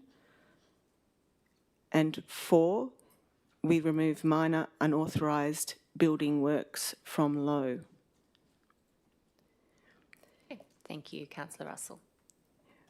We want to make sure that we have very clear black and white boundaries on what is lawful and what is unlawful. We also want to make sure that we are able to live true to our policy of being consistent in how we apply this policy. We run the risk, and it is a high risk, of leaving to judgment on either building works or vegetation removal till it is too late. Decisions that cannot be consistent if they're judgments and there's no precise description of what it is. I personally had an experience where someone was involved in large-scale unauthorised vegetation tree removal with a dozer, and it wasn't acted on for days because they thought it was fire-damaged trees, and there was an eagle nest in one of those trees. So it was a judgment call, and we want to make sure that there's a really clean line. Either something is legal or it's not legal. There can be no in-between position on this. The fines in the court will define the scale, and that is a judgment for the court. And I don't know that that's a pressure we can place on our council officers. I want to make sure that our council officers are protected as well in this. We have a situation where footpath obstructions, which could just be a board, a sandwich board, sorry, more time to speak? Can I have a seconder for that motion? Councillor Moylan, all those in favour? That's Councillor Champion, Councillor Moylan, Councillor Russell, Councillor Foley. Apologies, I didn't get a time limit on that. Was it a 2 minute minutes? extension? 2. Okay, we might have to put that one again. Oh, sorry, I'll make it 1. 1 minute. Okay. I'll wrap up. Okay, thank you. We have just committed to a GM, and the strength of our GM is that she has a background in community development. After spending such a long time last night on public toilet, getting bedded down into whether something would be compliant, whether something was compliant based on guidelines, I think we want to make sure that we return to what's sensible, what's clear about what's legal and what's not, and that is the intentions behind this amendment. We want to make sure that we're not wasting time trying to make judgments about things, and decisions are able to be made quickly and easily. Thank you, Councillor Russell. Did anybody else wish to speak on this item? Councillor Smith. Thank you. Through you, Deputy Mayor, could I ask a question of the General Manager? Do you see any concerns? These are quite specific amendments. Are there any concerns with these amendments? To you, General Manager. Thank you, Madam Deputy Mayor. Again, Mr McCabe, if you could talk about the proposed amendment and the practicalities. Thank you. Through you, General Manager. I'm assuming the amendment relates to the matrix, which is on page 21 of page 22 of the policy, which is, I think, 167 of your business paper. The one I have concern about is the third one, because the function of regulatory, the regulatory function of council is one of the investigation, and this policy covers that. You have to conclude that it's unauthorised after the investigation. So to declare it unauthorised is premature. That's why it's at critical, and it talks about large scale, not unauthorised. Just yes, thank you. Through you, Deputy Mayor, there was unauthorised in the risk matrix. Were you aware of that? Through you, Deputy Mayor, to the General Manager, obviously to the Director. General Manager.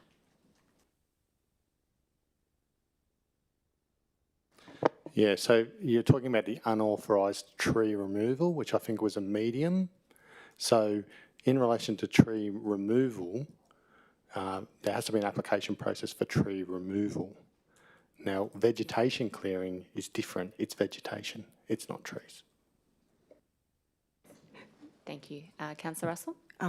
Thank you, Deputy Mayor, and thank you for that distinction through you, Deputy Mayor, to the General Manager. I need some advice from the Director at how I can make that language more specific for the vegetation, in relation to the vegetation then. Okay, General Manager. Thank you, Mr McCabe. Through you, General Manager, you could consider splitting the large-scale vegetation clearing / tree removal into two. You could keep the vegetation clearing as prescribed, and then you could have unauthorised tree removal at scale or at large scale as continue to be critical. Councillor Russell. Through you, Deputy Mayor, to the General Manager, could there be problems with the implementation of something because large-scale tree removal starts with a few trees, and so if someone's starting the work, then we're not able to respond in a timely manner to the activity that's going on that prevents the larger scale of that, or even just one single major significant piece? Okay, to you, General Manager. Thank you, Deputy Mayor. Mr McCabe. So through you, General Manager, I believe you're talking about scale, and scale of tree removal is featured in the matrix at different stages. So there is in medium, for example, minor unauthorised tree removal / pruning. So if you're talking about one or two trees starting a habit, that would be the rating. But if it's a major or even medium scale, you could consider that as critical. Thank you. Councillor Russell. Thank you, Deputy Mayor. Through you to the General Manager, is there a way to actually clarify, obviously unauthorised is if there is not permission, so is there a way to clarify this without a scale and just put it down to the fact that someone is illegally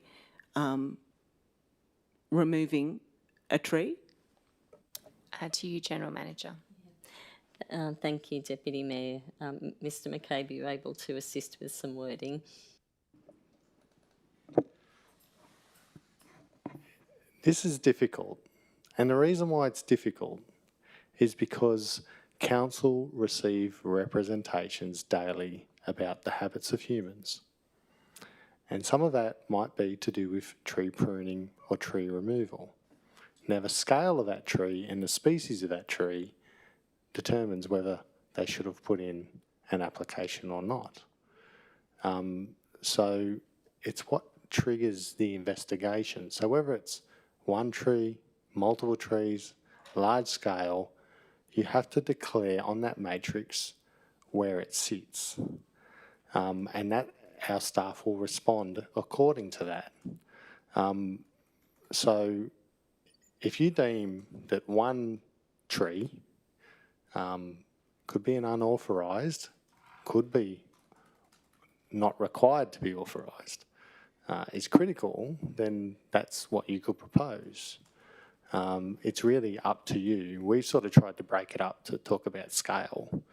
But if you want to distinguish between that and just say any, then that's fine. You just have to choose the risk appetite in the matrix. Thank you for that Councillor clarification, and through you, Deputy Mayor, in response to the advice of the Director, I should make an amendment to my motion at this point, shouldn't I, if I need to clarify that? I believe that's so. Okay. Yep. So what's your amendment? I'll propose an amendment to separate out the two as suggested.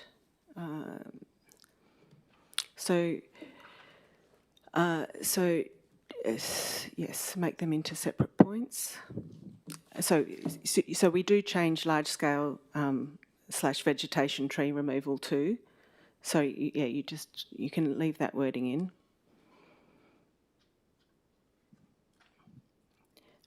And maybe a little point one.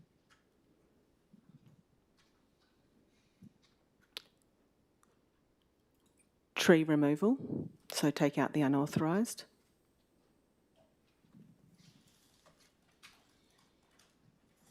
It would have to have unauthorised in it, wouldn't it? Like, you know, someone either has a permission slip there or not. You know, if someone's, you know, if there's a massive big old heritage tree and someone's in the process of cutting it down, they either have a permit or not. Is that correct? General Manager. Thank you, Madam Deputy Mayor. So, as the Director said, this is a scale against which officers will assess, and until an investigation has occurred, you can't determine whether or not it was unauthorised or not. So this is I guess the trigger point to say, okay, do we look at it, and what's the level of criticality? Mr. McCabe. Yep. I just had one point in that we review the representations made each day and validate those. So if someone shows a photo of a tree that's been removed and we clearly see that it's a pest tree and can be removed, that's the extent of our investigation. If we have evidence that it's not a pest tree, might be an indigenous one, certain scale, whatever else, then we would then look at the application process, visit site, etc. So the information before us and the complaint determines the scale of investigation. What is being asked of you is what triggers that as a priority. Thank you. Councillor Champion, you have a question. Sorry, excuse me for having something in my mouth. I'm just staying alive. Question through you, Deputy Mayor, to the GM or the Director is appropriate. I just want to ask about scale. It seems to me that the question of risk is related to the question of scale here. And so if you can bear with me while I kind of take you on a little question with a couple of components. So I just want to know, I can see that large-scale vegetation and tree removal is rated high. Can we clarify the difference, and that minor unauthorised tree removal and pruning is medium? So can we clarify what large-scale looks like and what minor looks like, and what triggers those assessments currently? And then, because what I'm wondering and where I want to go with this is, if you've got, say, large-scale is anything more than, let's say, 8 trees or something, does that mean if you're taking out 7 trees, it has the same risk level as pruning? Because if it does, that seems inappropriate. But if there's a sliding scale there, I'd like to know how that assessment is made. Thank you. Thank you. General Manager. Compliance is a tricky business, okay, is all I would say, and I think they've got one of the toughest jobs in the council. I'll ask Mr. McCabe to respond to that, but it's, as he has alluded to, it's difficult because it depends on the type of tree. As you know, is it a pest tree? Is it a significant tree? Is it indigenous? And also the size of the tree, the number of trees, and Yeah, I'd be interested in Mr McCabe's view around how we can capture that without being too prescriptive, but enough to give some indication of what the potential triggers are or considerations are. Mr McCabe.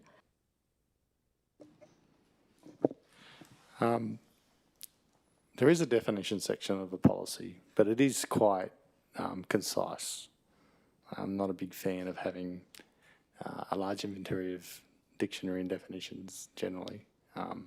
You could consider that we define those in more prescription, whether it be in the definitions or whether it be in the matrix.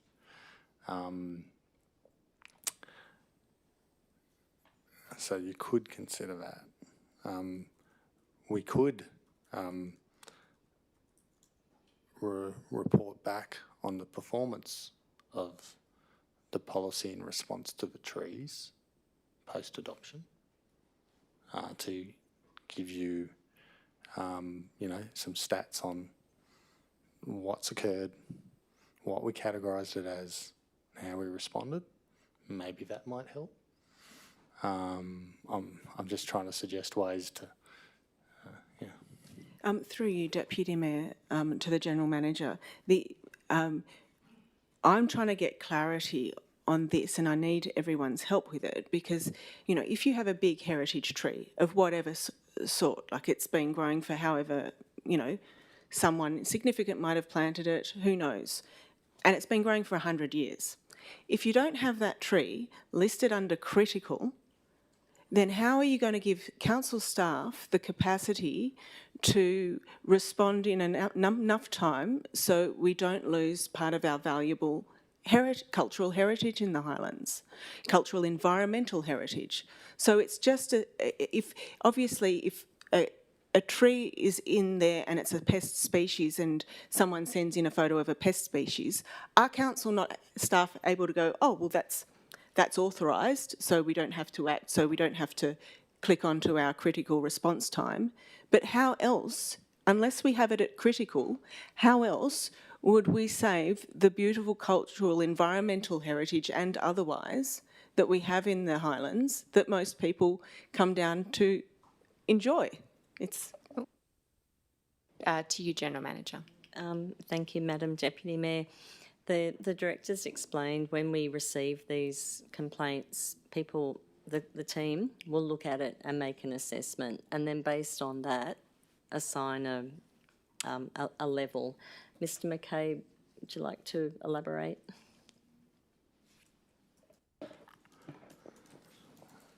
I suppose I go back to the matrix. You have to just categorise it. If you want one tree is critical, list it that way. Maybe you could say significant tree. But, we need that guidance on priority. Thank you. I am so grateful because you came up with the word. That's what we were looking for, right? We were looking for the word because obviously some trees are hazardous and need to be removed and people... So if I make the amendment to have... so we put into critical significant tree removal as point 1.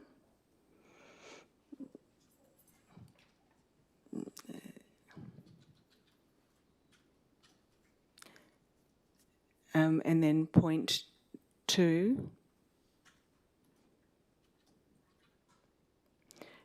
clearing of an area, and as critical.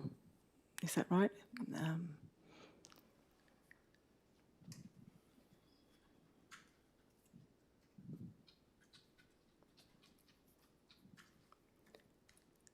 Then I think we allow the capacity for council judgment, but at the same time we enable the appropriate response timelines. And is there any... Sorry, apologies. To you, General Manager. Thank you. Could we just clarify, Councillor Russell, on the screen you've got 1 significant tree removal, 2 clearing of an area. With the as criticals just sort of hanging there at the moment, where would you like to put that? So if we start at 3, in the critical, so before we have change, yeah, in the critical category, comma, small c, yeah, change large-scale vegetation clearing / tree removal to significant tree removal, clearing of an area. Yes, I think that looks okay. So Okay. We'll just check with governments. Is that a change possible? Deputy Mayor, the Director would like to just comment on that. Thank you. Thank you, General Manager. I'll just point out that 3.2, you're creating a prescription or a description that has a higher threshold to investigate. So it was already critical. Any significant vegetation clearing was already critical. But now you're saying it must be for environmentally or culturally significant vegetation. So I think you're actually discounting thank you. the investigation process. So I should change it to just large-scale vegetation clearing? Is that the suggestion? Thank you. So point 2 would be, well, are we back to judging scale? Okay. Councillor Champion? Thank you, Deputy Mayor. Through you, a question for Councillor Russell, please. Councillor Russell, I'm also concerned about point 2 and point 4, which remove investigations about unauthorised tree removal and pruning and remove investigations about unauthorised building works, but don't replace them anywhere else. That also seems to be reducing the responsiveness of the risk matrix. Is that intentional? Councillor Russell. Elsewhere in the risk matrix, and I would have to bring it up, there is unauthorised building works, I believe, but it's not. There's not a scale prescribed. So there's a response. We can go back and check the documentation, but there is a category that says unauthorised building works. So removing it from low just enables appropriate response time. Okay, thank you. Councillor Farrell. Through you, Deputy Mayor, to the General Manager, and this is probably a rhetorical question, but would this change make any tree or vegetation removal more onerous on the landholders seeking permission? To you, General Manager. Through you, Madam Deputy Mayor, we don't believe so, no. Thank you, councillors. Anything further? I have Councillor Russell. Through you, Deputy Mayor, would Councillor Champion like a moment to be able to review the policy to see where it states the unauthorised building works, so she's sure that it's covered? Okay, Councillor Champion. Thank you, Madam Deputy Mayor. Yes, that would be helpful. I'm also trying to process the implications of the changes to point 3. Hang on, here we go, I can see it again. Changing large-scale vegetation. Sorry, I feel like there have been so many changes to this amendment that I'm not really sure where it's landed. May I ask a question through you, Deputy Mayor, to the GM? Yes. Do the changes to point 3 significantly alter the implications of how this risk matrix will be applied? Okay, General Manager. Thank you, Madam Deputy Mayor. I'll ask the Director to provide a response to you. Thank you. For you, General Manager, based on what I can see on the screen, for 3.2, which still retains environmentally or culturally significant vegetation, if that is changed to what the substantive words were, which were just large-scale vegetation, the response would be the same. It would simply be elevating trees. So rather than large-scale tree removal being critical, it would be significant tree. So that would be the difference. In relation to the unauthorised building, it's referred to twice in the matrix. Once in low, of which Councillor Russell is proposing to delete, and that is for minor unauthorised building works. And then in high, it's covered in all unauthorised building works. So let's say someone builds a house without approval versus someone building a, I don't know, deck or a pergola without approval is one minor. And so by deleting the minor, you're just covering all to be high priority, all unauthorised building works. Okay, thank you. I'm happy to, Deputy Mayor, Councillor I'm happy to take out point 4. And change the point to the clearing of large-scale vegetation clearing.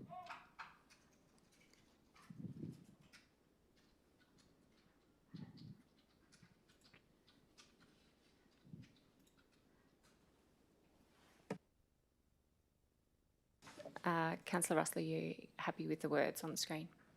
Thank you. And I will, sorry, through you, Deputy Mayor, I just... before you go on, Councillor Russell, we need a seconder for the amendment. Can I just Councillor check with Moylan. Councillor Champion, where she sits? Thank you, Councillor Russell, through you, Deputy Mayor.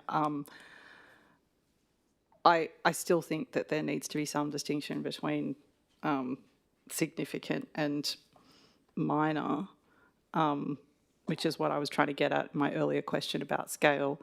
So removing minor or unauthorised tree removal, I'm not sure that that makes any sense to me, because I do think that pruning and taking out a weed tree are probably acceptable things for people to do. At least that does seem to be low risk according to our current assessment. So I'm not really sure that belongs there either, personally. Thank you. Thank you, Through you, Councillor Deputy Champion. Mayor, happy to Councillor take Russell. out point 2 in that regard then. And if you, thank you for that point. I was just trying to simplify a matrix so it was black and white. Okay, thank you. Anything further, councillors? Okay. I did have one minor question. The footpath obstructions from medium to low, General Manager, was there a reason why that was classified as medium instead of low? Mr McCabe. I suppose it's just looking after all ability citizens, residents of our shire. That's probably the main reason why it was medium. Thank you.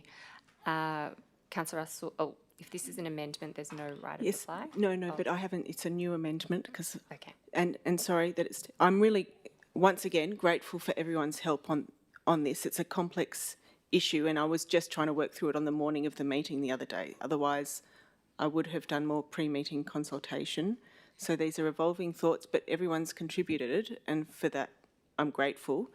In regards to the footpath scenario and the consistencies, it's because, well, if I take an example, for example, we have in Bundanon a situation where planter boxes have been allowed, but umbrellas which are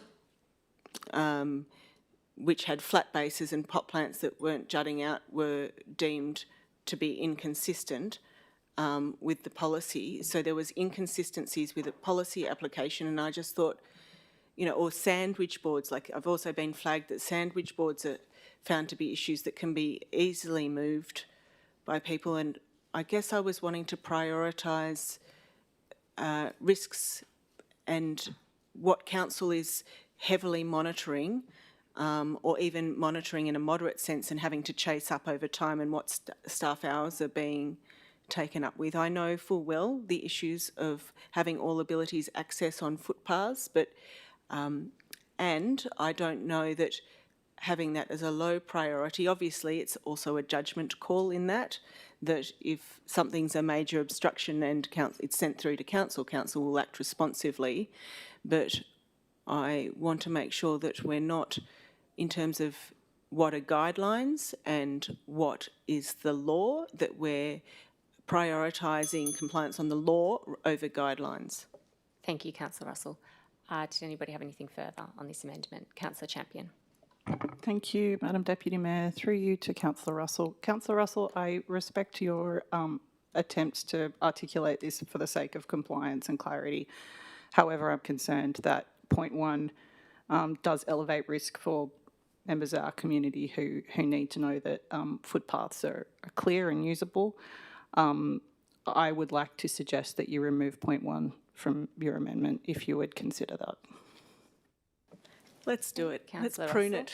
Okay. Let's prune it. Let's get the wording for that.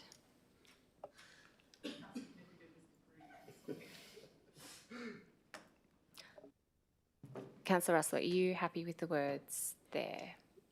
So happy I won't even speak to the amendment. Okay, so as this is an amendment, we do need a seconder. Can I have a seconder? Councillor Champion.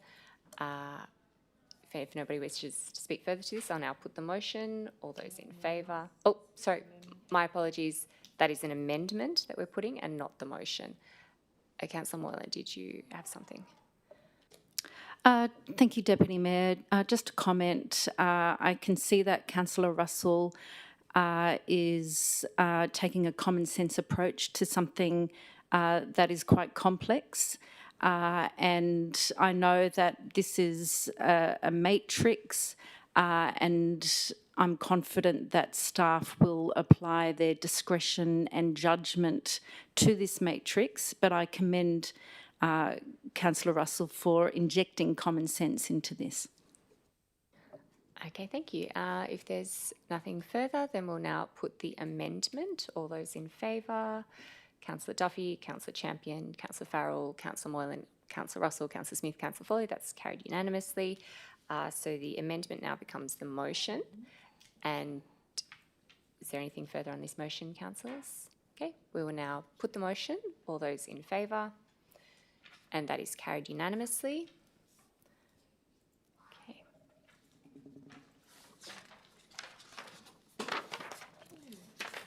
Okay, we now move on to item 9.11, Sustainable Procurement and Contract Policy, draft for adoption. The recommendation is on page 42 of the agenda. Can I get a mover for that?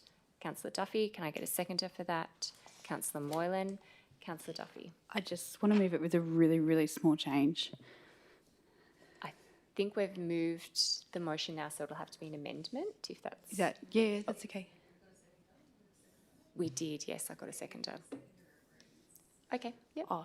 All right, Councillor Duffy, let's have your change. So I'd like to move that Council adopt the draft Sustainable Procurement and Contracts Policy at Attachment 1 with an amendment to row 2 and 3 of the table. Sorry. On page 11 of the policy to include the words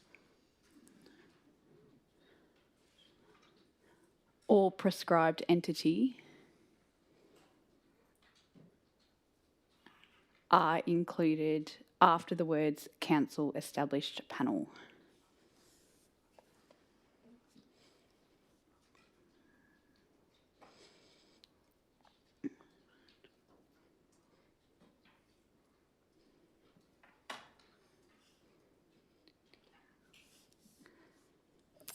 Okay, Councillor, when we get those, I think there's just a spelling there in the last word, that's it, and then, yep, space there. Councillor, are you happy with those words? Yes. Councillor Moylan, do you accept the change? To move a procedural motion to take some time to process this amendment in context with the policy. So a procedural motion for an adjournment. Okay, do I have a seconder for that? Councillor Russell, all those in favour? Councillor Champion, Councillor Moylan, Councillor Russell. That motion is lost. Yes, the procedural motion is lost. So now we are still in the the change? Councillor Moylan, do you accept the change?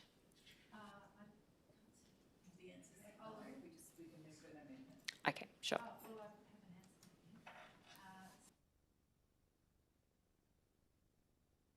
Could Councillor Duffy read out the whole thing again for us? It's really simple. So it has just been missed in the original policy, but it's just allowing us to use council-established panels and prescribed entity, which is prescribed under the local government regulation 163. So it just allows the council to use Procurement Australia and local government procurement in that 50,000 to 150,000. So it's not limiting to just council panels, but it's allowing the other prescribed entities as well. I think I've explained that okay. Okay, thank you, Councillor. So, Councillor Moylan, are you satisfied with that explanation?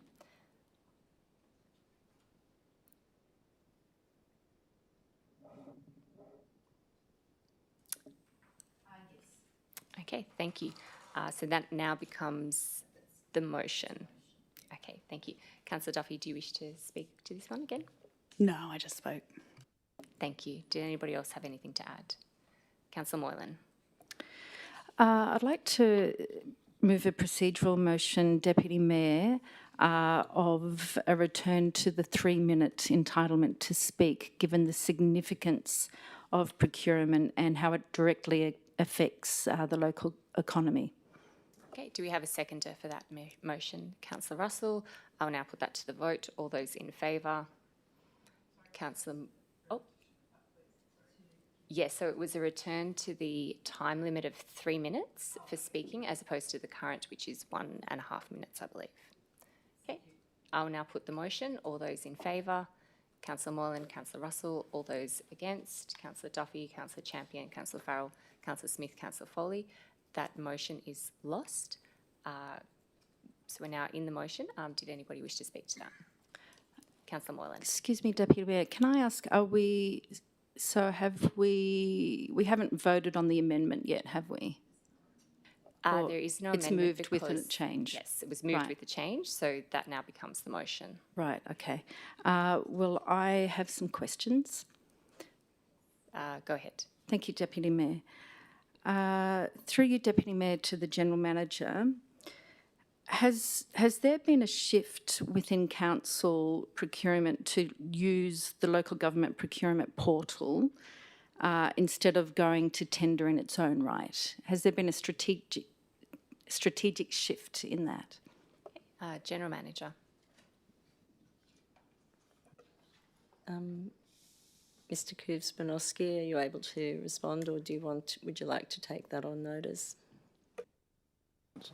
There hasn't been a strategic shift. We look at procurement on a case-by-case basis to determine where the best outcomes would be achieved.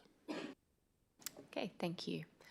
Are there any further questions? Yes, Councillor Moylan.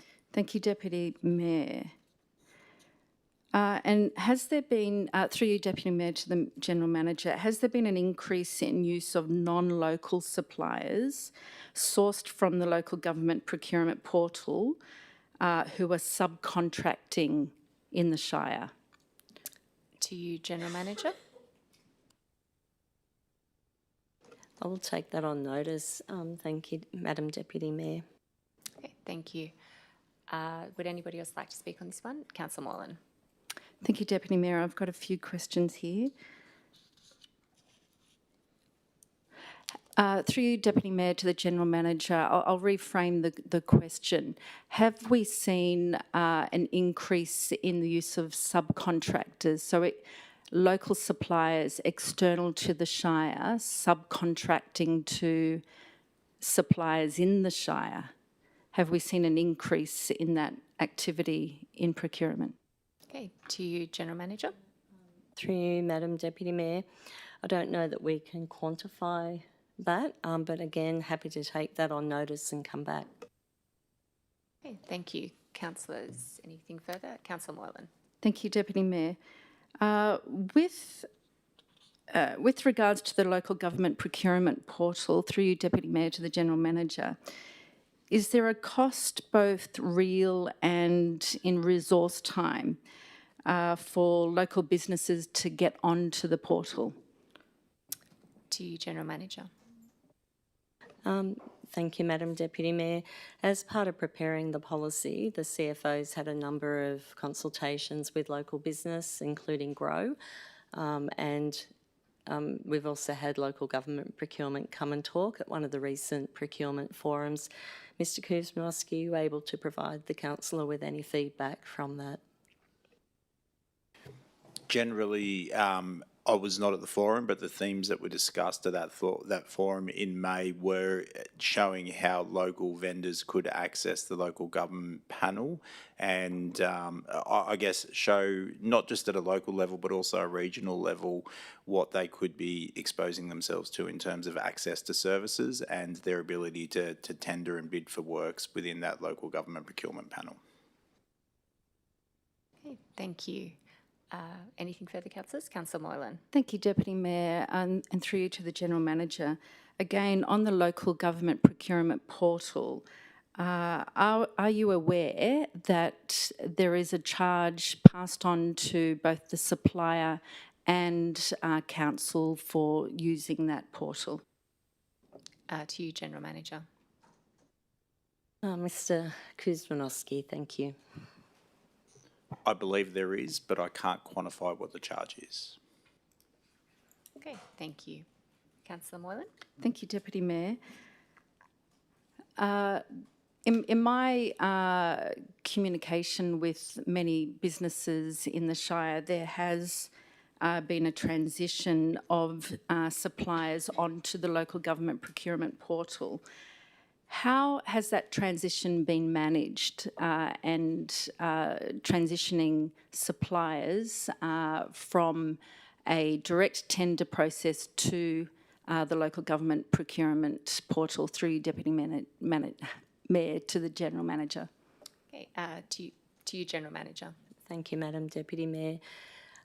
There are two pathways, but Mr Kuzminowski, could you please explain to the councillor in terms of the LGP and then the other tender panels? I believe the tender templates are similar in terms of what we ask through the LGP panel and what would go through a normal panel. So in terms of responding to those tender schedules, the templates remain consistent across, right, irrespective if it's a council-run tender or if it's an LGP-run tender. The mechanisms in how they supply, in how they respond may be slightly different. It might be a Word document versus an online form, but in general, they are consistent across the board. Okay, thank you. Councillors, anything further? Councillor Moylan. Thank you, Deputy Mayor. I'll speak to this motion. And I only have a minute. It is very important to both me and the local economy, so I'll be fast, but I would appreciate an extension of time once we get there. So with the clock starting now,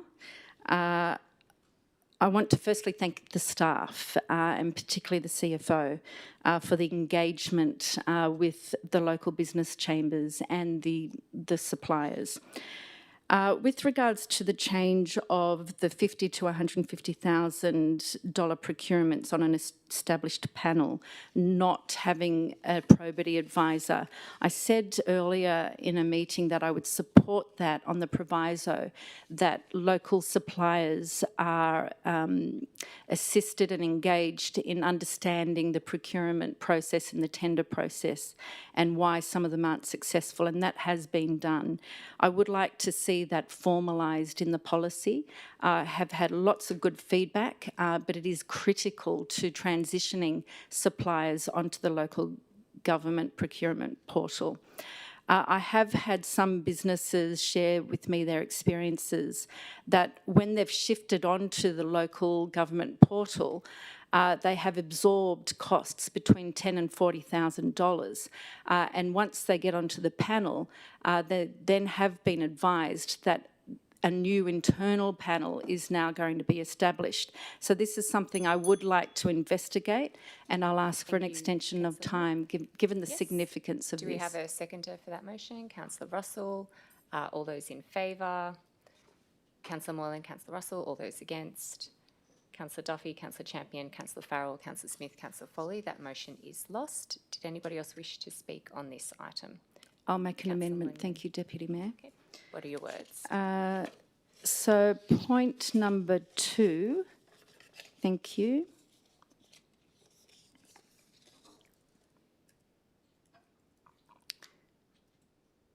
So with the original motion, so that wording that Councillor Duffy put forward, is that subject to the original point 1 or... No, that's the new motion. Okay. So point number 2, thank you.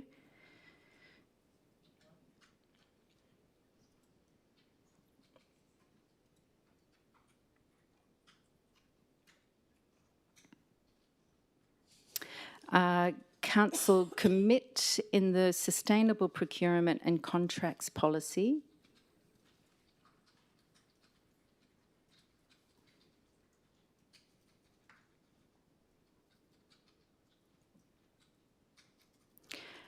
to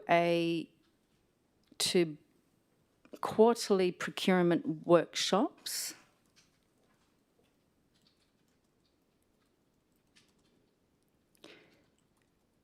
with local businesses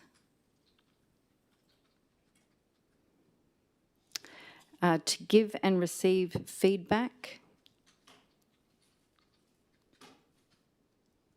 and on the tendering process.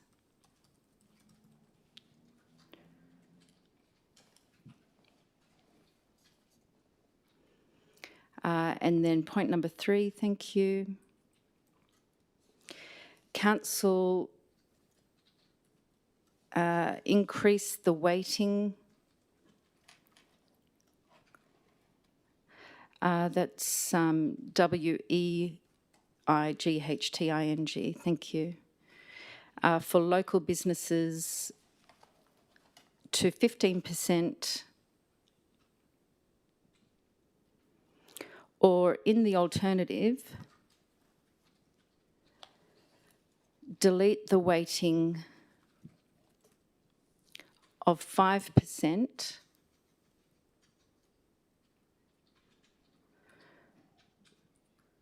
for non-local businesses who use subcontractors, local materials and / or local businesses. Thank you. And then point number 4. Council review the sustainable procurement and contracts policy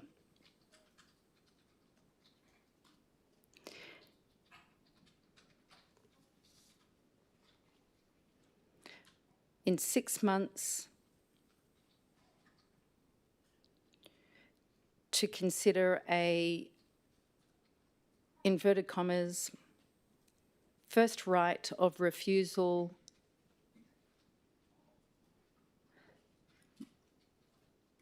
inverted commas, right for local businesses for low value / low risk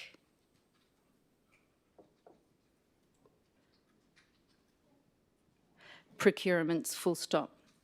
And I reserve my right to speak to this amendment and explain it, Deputy Mayor.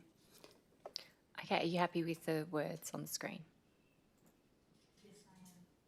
Thank you. Can we get a seconder for this amendment? Councillor Russell? Okay, Councillor Moylan. Thank you. So there's a couple of changes here. As I said, the workshops that Procurement Council have been holding have been very successful. I think we need further engagement. We need to continue this engagement and increase it. Businesses are not understanding why they need to go onto the local government procurement portal, and I think we need to help businesses get onto panels. And that's why I am not in favour of the removal of the probity advisor for the $50,000 to $150,000 panel procurements. We need to explain to suppliers what the tendering process is and make it easier for them to get onto the panel within probity. With the increase of the 15%, because currently in the policy there's a weighting of 5% for non-local businesses who use subcontractors in the area, the differential between the 5% and the 10% for local businesses isn't much of a variance. So I am happy to accept the 5% on the proviso that we increase the weighting for local businesses. Local businesses need to be our priority. Local businesses are local families, and we need to support them over non-local businesses. Thirdly, the review of the 6 months, Thank you, Councillor. the first That right is of your time. refusal for local Councillor Russell? businesses. To allow Councillor Moylan to finish her explanation of her points. Okay, do I Procedural have motion for 1 more minute. Do I have a seconder for that motion? Councillor Moylan. All those in favour? Councillor Champion, Councillor Moylan, Councillor Russell. All those against? Councillor Duffy, Councillor Farrell, Councillor Smith, Councillor Foley. That motion is lost.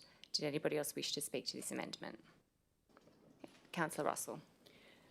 I would like to acknowledge, as someone who has spent time putting together complex amendments based on thorough understanding of the subject matter and the amount of time and energy and wisdom that it requires to think all of those things through and come up with cogent amendments. I'd like to congratulate Councillor Moylan.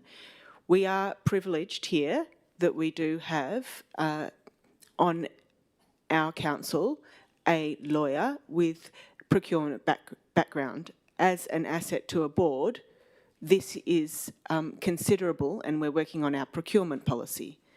Now, I can see demonstrated in this amendment that Councillor Moylan has brought to the table, for the benefit of council, some really sophisticated, value-adding qualities to our procurement policy.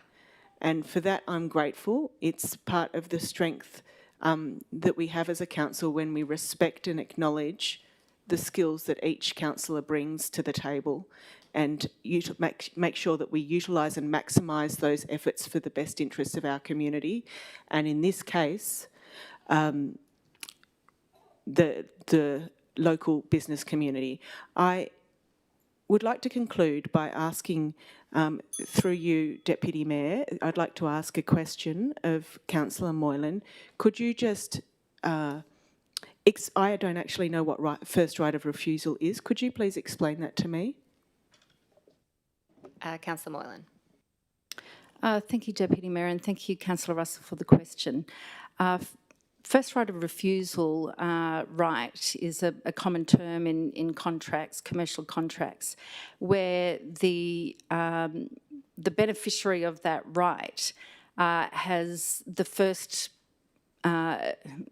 right to be able to refuse an offer of a business offering.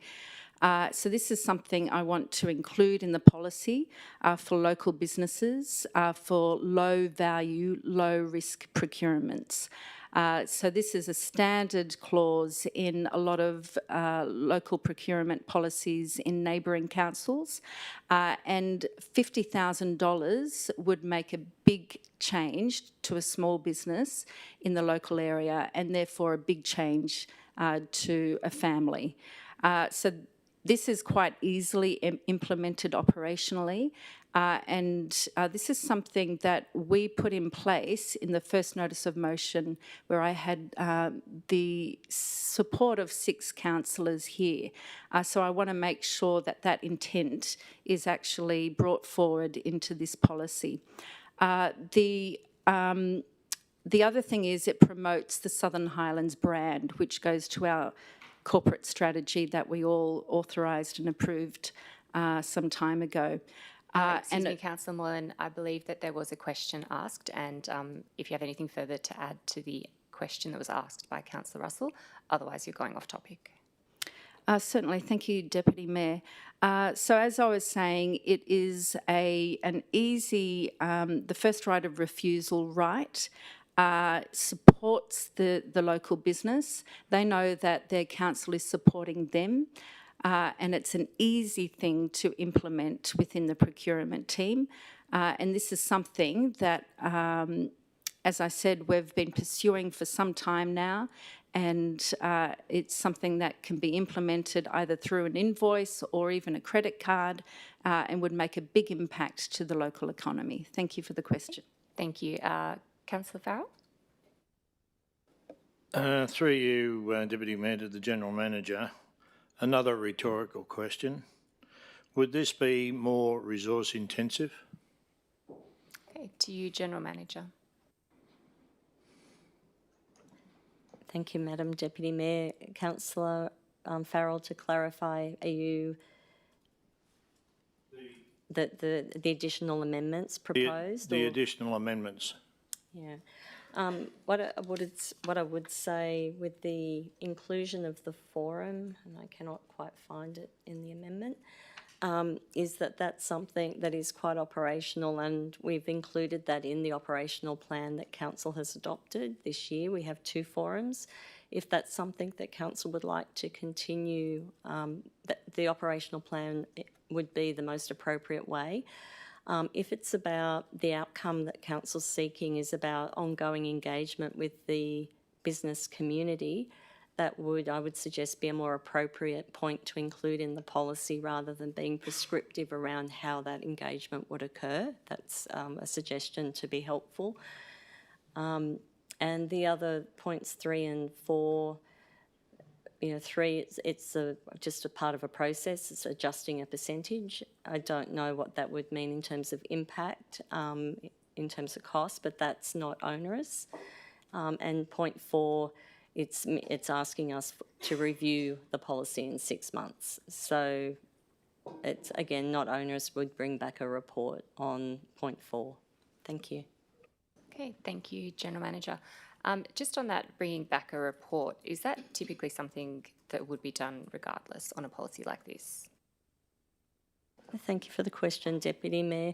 When we review policies, they do come back to the council. So you've seen over the last few meetings a number of policies coming through. So the natural process is when we review, depending on how substantial the changes are, they come up for endorsement for exhibition, come back post-exhibition, and then come up for adoption, which is what we have before you tonight. Okay, thank you, General Manager. Does anybody have anything further? Councillor Russell? I would like, through you, Deputy Mayor, to ask Councillor Moylan if there's anything that could be amended to ensure the passage of the amendment. Councillor Moylan, do you wish to change your amendment? Thank you, Deputy Mayor, and thank you to Councillor Russell for the question. Before I answer, I would like to get a better understanding, through you, Deputy Mayor, to the General Manager on the quarterly workshops. Could you explain that again, please, how that we can commit to that? Okay, to you, General Manager. Thank you, Madam Deputy Mayor, and thank you for the question. What I'm suggesting is if it is the outcome that you're seeking is ongoing engagement, I would suggest including that as a point within the policy that Council undertakes ongoing engagement with local businesses. Then within the operational plan, which comes to Council every 12 months, there's the opportunity then to say, yep, we'd like 2 forums a year, or we'd like 4, or actually the forums are no longer working, we want to try something a bit different. So it enables you not to be locked in, and it's quite a detail. What's proposed in terms of having quarterly workshops is quite operational and detailed. So what I'd suggest is lift up and just think about perhaps the outcome. Thank you. Okay, thank you, General Manager. Councillor Moylan? Thank you, Deputy Mayor. I'm going to take the extraordinary step and ask, through you, Deputy Mayor, to the General Manager to provide some wording to that effect. General Manager, are you happy to provide wording? And I assume this is to point 2, or does the councillor typically have to provide the wording? Yeah. Okay, Councillor Moylan, do you want to give it a go? Yeah. Thank you, Deputy Mayor. So I'll suggest in point 2, Council commit in the operational plan for... See, this is where it's going to be next year. So, Yeah, certainly. Over to you, General Manager. To assist Councillor.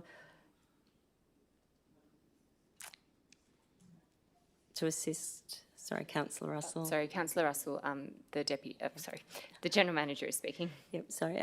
Councillor Moylan, what I would suggest is perhaps focus on the policy itself, and perhaps think about adding a point somewhere within the policy to say that council commit to ongoing engagement with the local business community. Then each year, the council then can consider how best to do that, taking on board feedback that you receive from the business community as well as staff. So I'd suggest perhaps focus on the policy, which may be what Councillor Russell was suggesting. Thank you, General Manager. So we have some words coming up there now. Okay, Councillor Moylan, if you'd like to go over those there, the words, and see if that's what your intention is. thank you, Deputy Mayor. I'll take out, so council commit to ongoing engagement with local businesses and the business chambers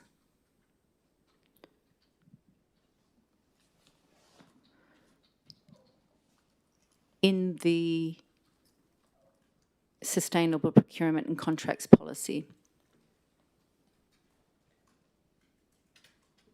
Full stop.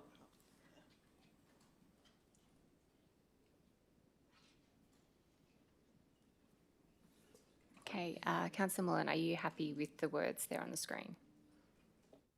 To you, General Manager. Could I assist Councillor Moylan? Wording good. Can I suggest perhaps that where it could belong, if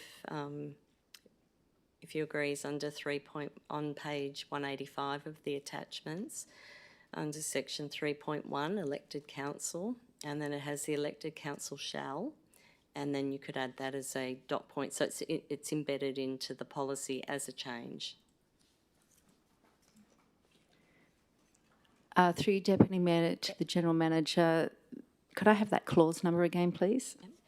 So it's on page 185 of the attachments and page 8 of the draft policy. And it's in section 3 under responsibilities. And it could either sit under 3.1 as a dot point, or potentially sit as a dot point under 3.3, which is CFO.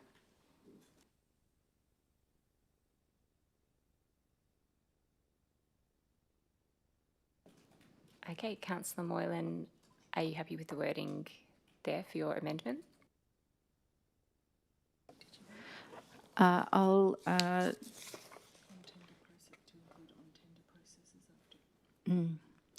add, so council commit to ongoing engagement with local businesses and the business chambers on receiving and giving feedback regarding the tender process,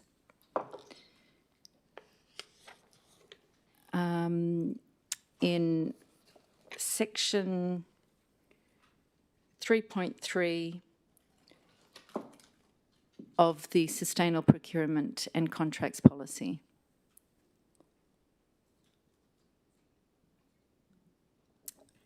General Manager, is that a change possible?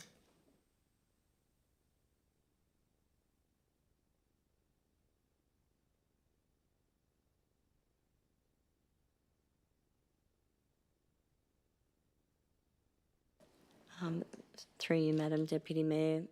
Councillor Moylan, would you mind if we just say, instead of council, that it's just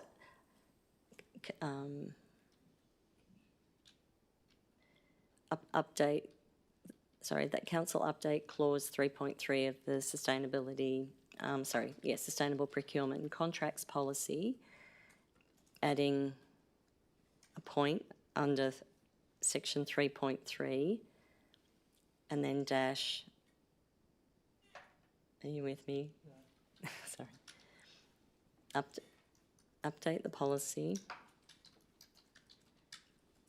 under clause 3.3.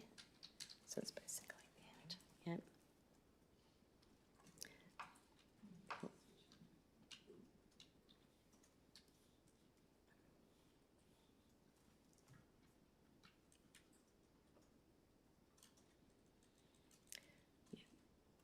Thanks, and then dash, and then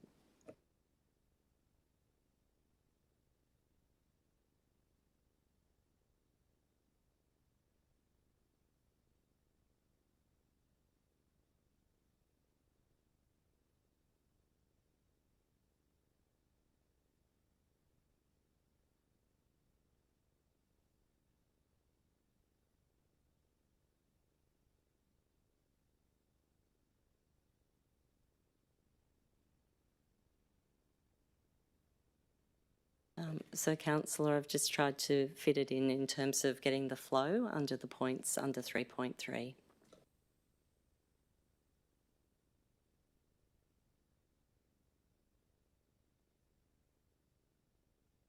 Okay. I think we're there now. Councillor, are you happy with the wording? Yes, thank you. Okay, thank you. Do I have a seconder? Councillor Russell? Councillor Moylan? Just 1 moment, sorry. Okay, my apologies. So, Councillor Moylan, are you happy for this to become your amendment? Yes, I am. Thank you. And does the seconder accept the change? I do. Thank you, Councillor Russell. Okay, I might need some guidance on where we're up to on this one. So,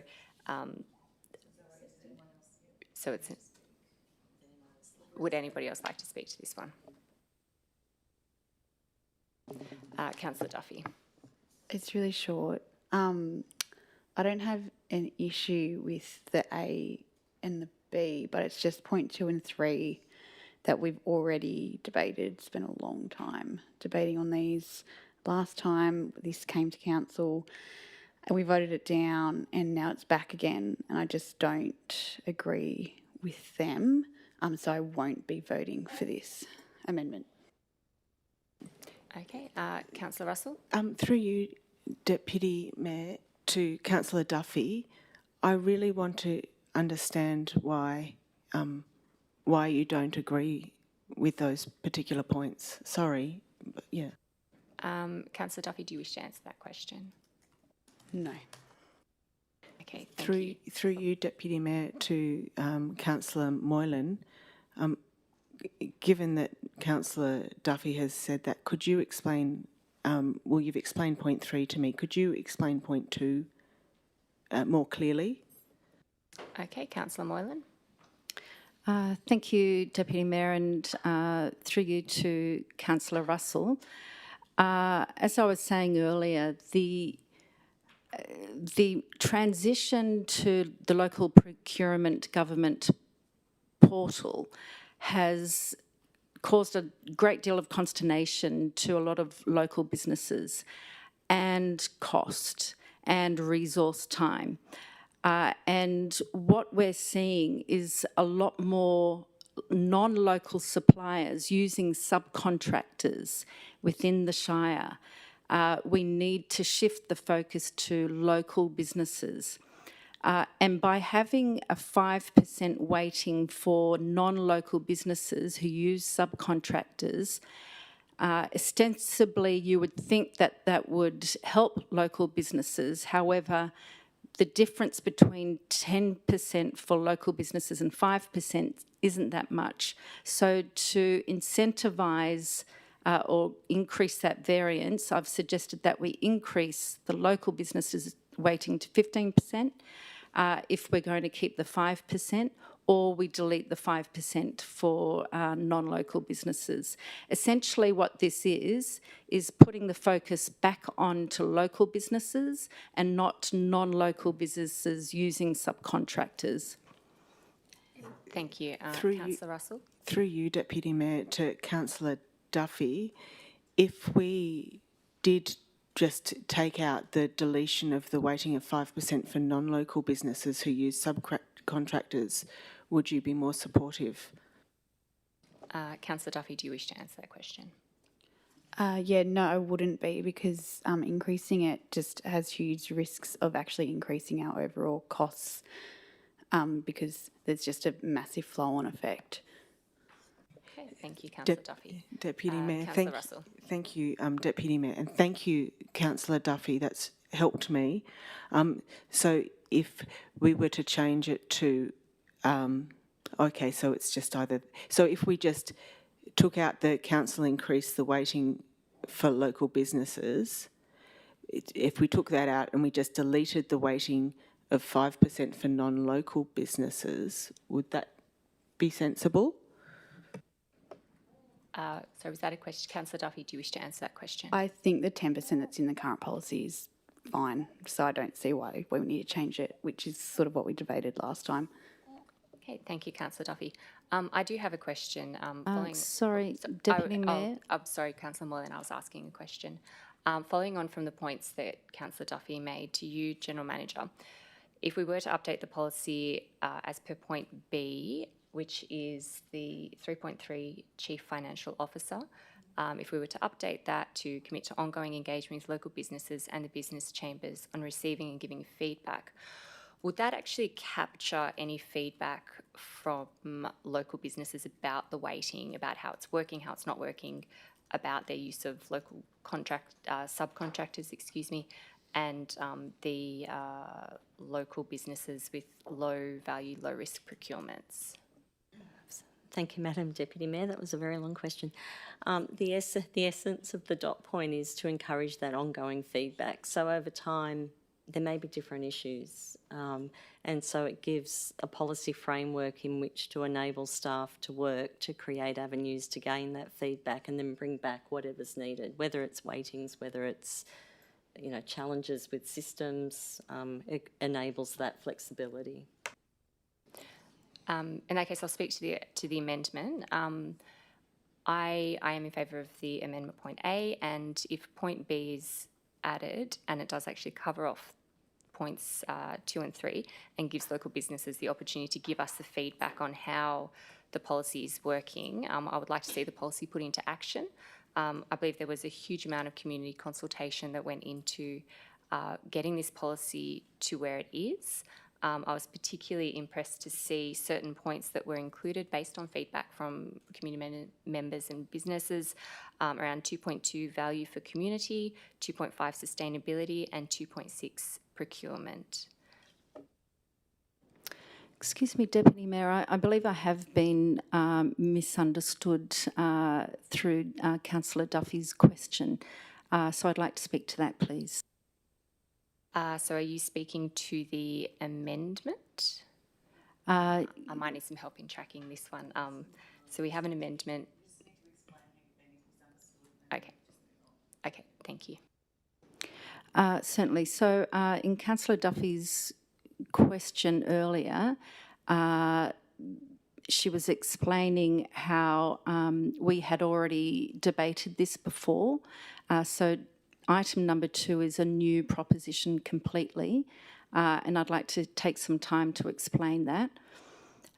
So the weighting of 10% for local businesses is obviously an incentive within the probity system to local businesses. If we are to add a weighting of 5% for non-local businesses, it reduces the effectiveness of the 10% weighting and can actually, in effect, incentivise non-local businesses. So to distinguish non-local businesses from local businesses within the procurement process, I'm looking at the differential between the two weightings to keep them at 10%. So my proposition is to either increase it for local businesses or if we delete the 5%, bring it back to the existing 10%. Okay, thank you, Councillor Moylan. Did anybody have anything further on this amendment? I'd like to put the amendment. All those in favour? Councillor Champion, Councillor Moylan, Councillor Russell. All those against? Councillor Duffy, Councillor Farrell, Councillor Smith, Councillor Foley. That amendment is lost. I would like to put an amendment to the motion. I think I can do that now. Basically including point 1 and then point A and B of the previous amendment. I think that's right. Okay, can I have a seconder for this amendment? Councillor Smith. I think I've already spoken to this one, so I have nothing further to add. Would anybody else like to speak to this? Councillor Moylan. As I have mentioned earlier, the engagement, the increased engagement between the procurement team and particularly led by the CFO has been a welcomed change for the local economy. However, this policy lacks commitment, real commitment to the local economy. And as I was saying, this is very different to a lot of our neighbouring councils who have local procurement by procurement policies. So I suggest that the reluctance to actually commit to procuring from local businesses within probity is something to be queried. There is no risk in low risk, low value procurements, and that's something that is easy to operationalise. So it is, by removing that, it is actually a slap in the face, to use a colloquial term, to our local suppliers.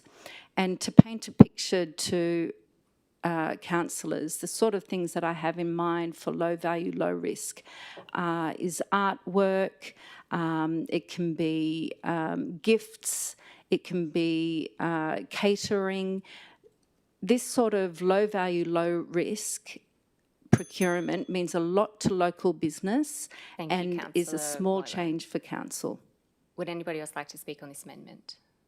Oh, okay, in that case, I'll put the amendment. All those in favour? Councillor Duffy, Councillor Champion, Councillor Farrell. So the amendment that we're putting is, yep, Councillor Russell, Councillor Smith, Councillor Foley. All those against? Councillor Moylan. That motion is carried. Oh, sorry, my apologies. That amendment is carried. We're back in the motion. Okay, thank you for the help. So we're now in the, we're back in the motion, which Councillor Duffy moved. Would anybody else like to speak to it before Councillor Duffy's right to reply? Councillor Russell. Thank you. I'd actually like to propose an amendment which is was the last point, not the point about the, do you have that again, the last point that you made? Yeah, the right of refusal. I'd like to include the right of refusal point, if you've still got that in your system, or do we need to read it out again? I'll just defer to governance there.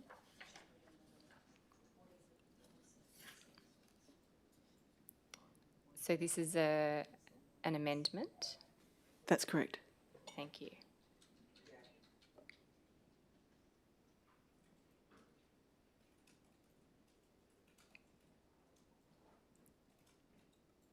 they've got it.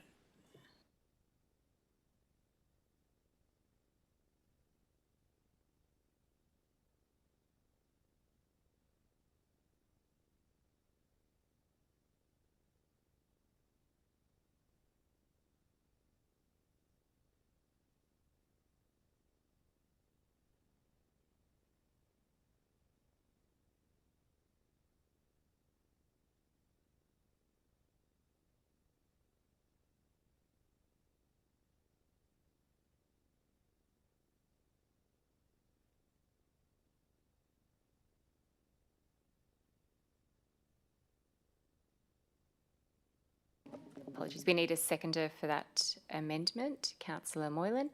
Councillor Russell. Thank you. It's been a long night. Thanks for everyone's patience as we try and pull the best out of everyone's ideas. So with this, I think it's consistent with our intention for a real prioritisation of local businesses, and it's a nice, simple way that we can do that. Thanks. Okay, thank you, Councillor Russell. Councillor Moylan.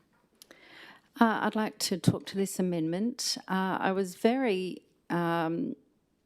motivated when the CFO said that council were looking to implement something like this, low value, low risk procurements in the future. And the report indeed refers to that.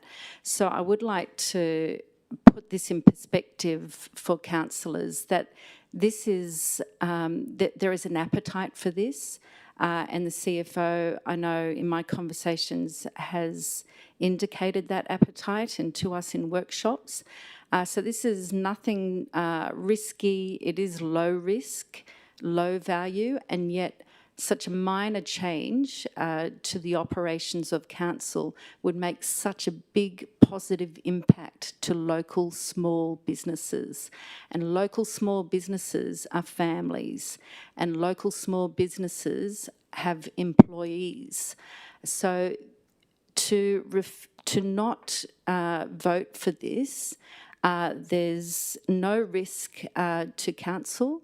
And there's big impact and positive impact for the local economy, local employees and local businesses. And it also sends a clear message to any emerging or start-up businesses that you can start up a business and council will support you. Okay, thank you, Councillor Moylan. Councillor Russell. Thanks, Deputy Mayor. Through you to the General Manager. Councillor Moylan has mentioned advice from the CFO. It would be really good to get that confirmed. Thank you. To you, General Manager. Thank you, Madam Deputy Mayor. Mr Kuzmanowski. Thank you. So, yep, have had conversations and confirmed that they are low risk. Have also had conversations around evidence-based decision-making and making sure that we do have those evidence-based decision-making, because at the moment, and as discussed with the chambers, we've put in a new procurement system looking at what those low-value spends are and getting some better reporting. So I would emphasise evidence-based decision-making in this space before incorporating it into any policy. So, yeah, thank you. Thank you. And to you, General Manager, a question. So are we to understand that this process of review is underway regardless? If council is of a mind to support the update to clause 3.3, that is one of the enabling ways that we can gather and improve and adapt and evolve over time, and whether it be in terms of right of refusal, or are there other ways that we can support local business? Thank you, General Manager. Councillor Russell. Thank you. Through you, Deputy Mayor, to the General Manager, I would really appreciate some clarity from the CFO. Then is there something about that decision-making process that would improve the probity of my amendment? Please, to you, General Manager. Thank you, Madam Deputy Mayor. Mr Kuzmanowski, I believe it's in relation to evidence base. Correct, yes. So maybe a future report to council, if you want to put some timeframes around that as well, so it does hold us accountable to have a look at what the local spends are and what the impacts would be on the budget. So rather than making it a policy point, I'd suggest at a first point in time look at looking at putting a report to council so we could disclose some of that high-level information and look at some of those purchasing trends, so council can make an informed decision rather than making a policy decision on the run. Thank you. And just to clarify that, would that be brought in the future as a notice of motion, or would that be part of this amendment here? Through Madam Deputy Mayor, I think the CFO was suggesting if councils of a mind to support that, they could add just a point 3, I think we're up to, that a further report be provided to council within the next six months, providing details of, and the council would need to decide what they would like to see in that report, the scope of that report. Thank you. Councillor... Yes, I've got it. Okay, Councillor Russell. Yeah, with it providing details of the increases in local procurement after adoption of the policy. Do we say, rather than details of the increases, providing data regarding local procurement?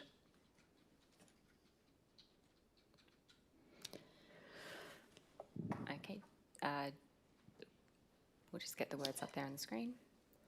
Does that give you, so that would be, I guess, in regards to, is there an increase in, do I need to specify, has there been an increase or decrease, or what was that be? But if I leave it as data.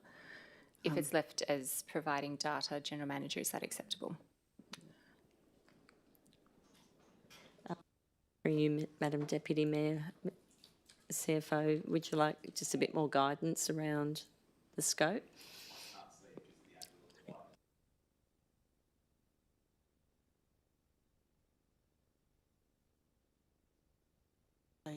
Qualitative and quantitative data. And impact, maybe an impact. So qualitative and quantitative data and impact. Just through that qualitative may be a bit difficult to capture. Oh, okay, so I'll take that out for you. So quantitative data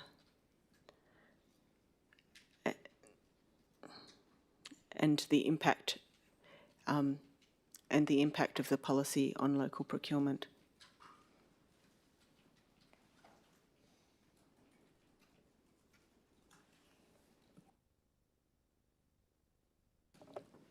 Okay, Councillor Russell, are you happy with the words there? Yeah, thanks.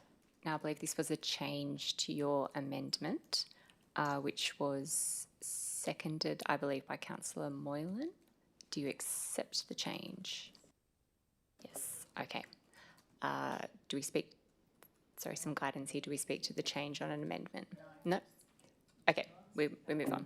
Okay, does anybody else wish to speak to this amendment? Oh, okay, I will now put the amendment. Those in favour? Councillor Champion, Councillor Moylan, Councillor Russell. Those against? Councillor Duffy, Councillor Farrell, Councillor Smith, Councillor Foley, sorry. That amendment is lost. We're now back at the previous amendment, I think. We're back at the motion. Okay, does anybody wish to speak further to this? No? Okay, I will now put the motion. Those in favour? Okay, Councillor Duffy, Councillor Champion, Councillor Farrell, Councillor Moylan, Councillor Russell, Councillor Smith, Councillor Foley. That's carried unanimously. Thank you. Okay, we are now moving on to item 9.22.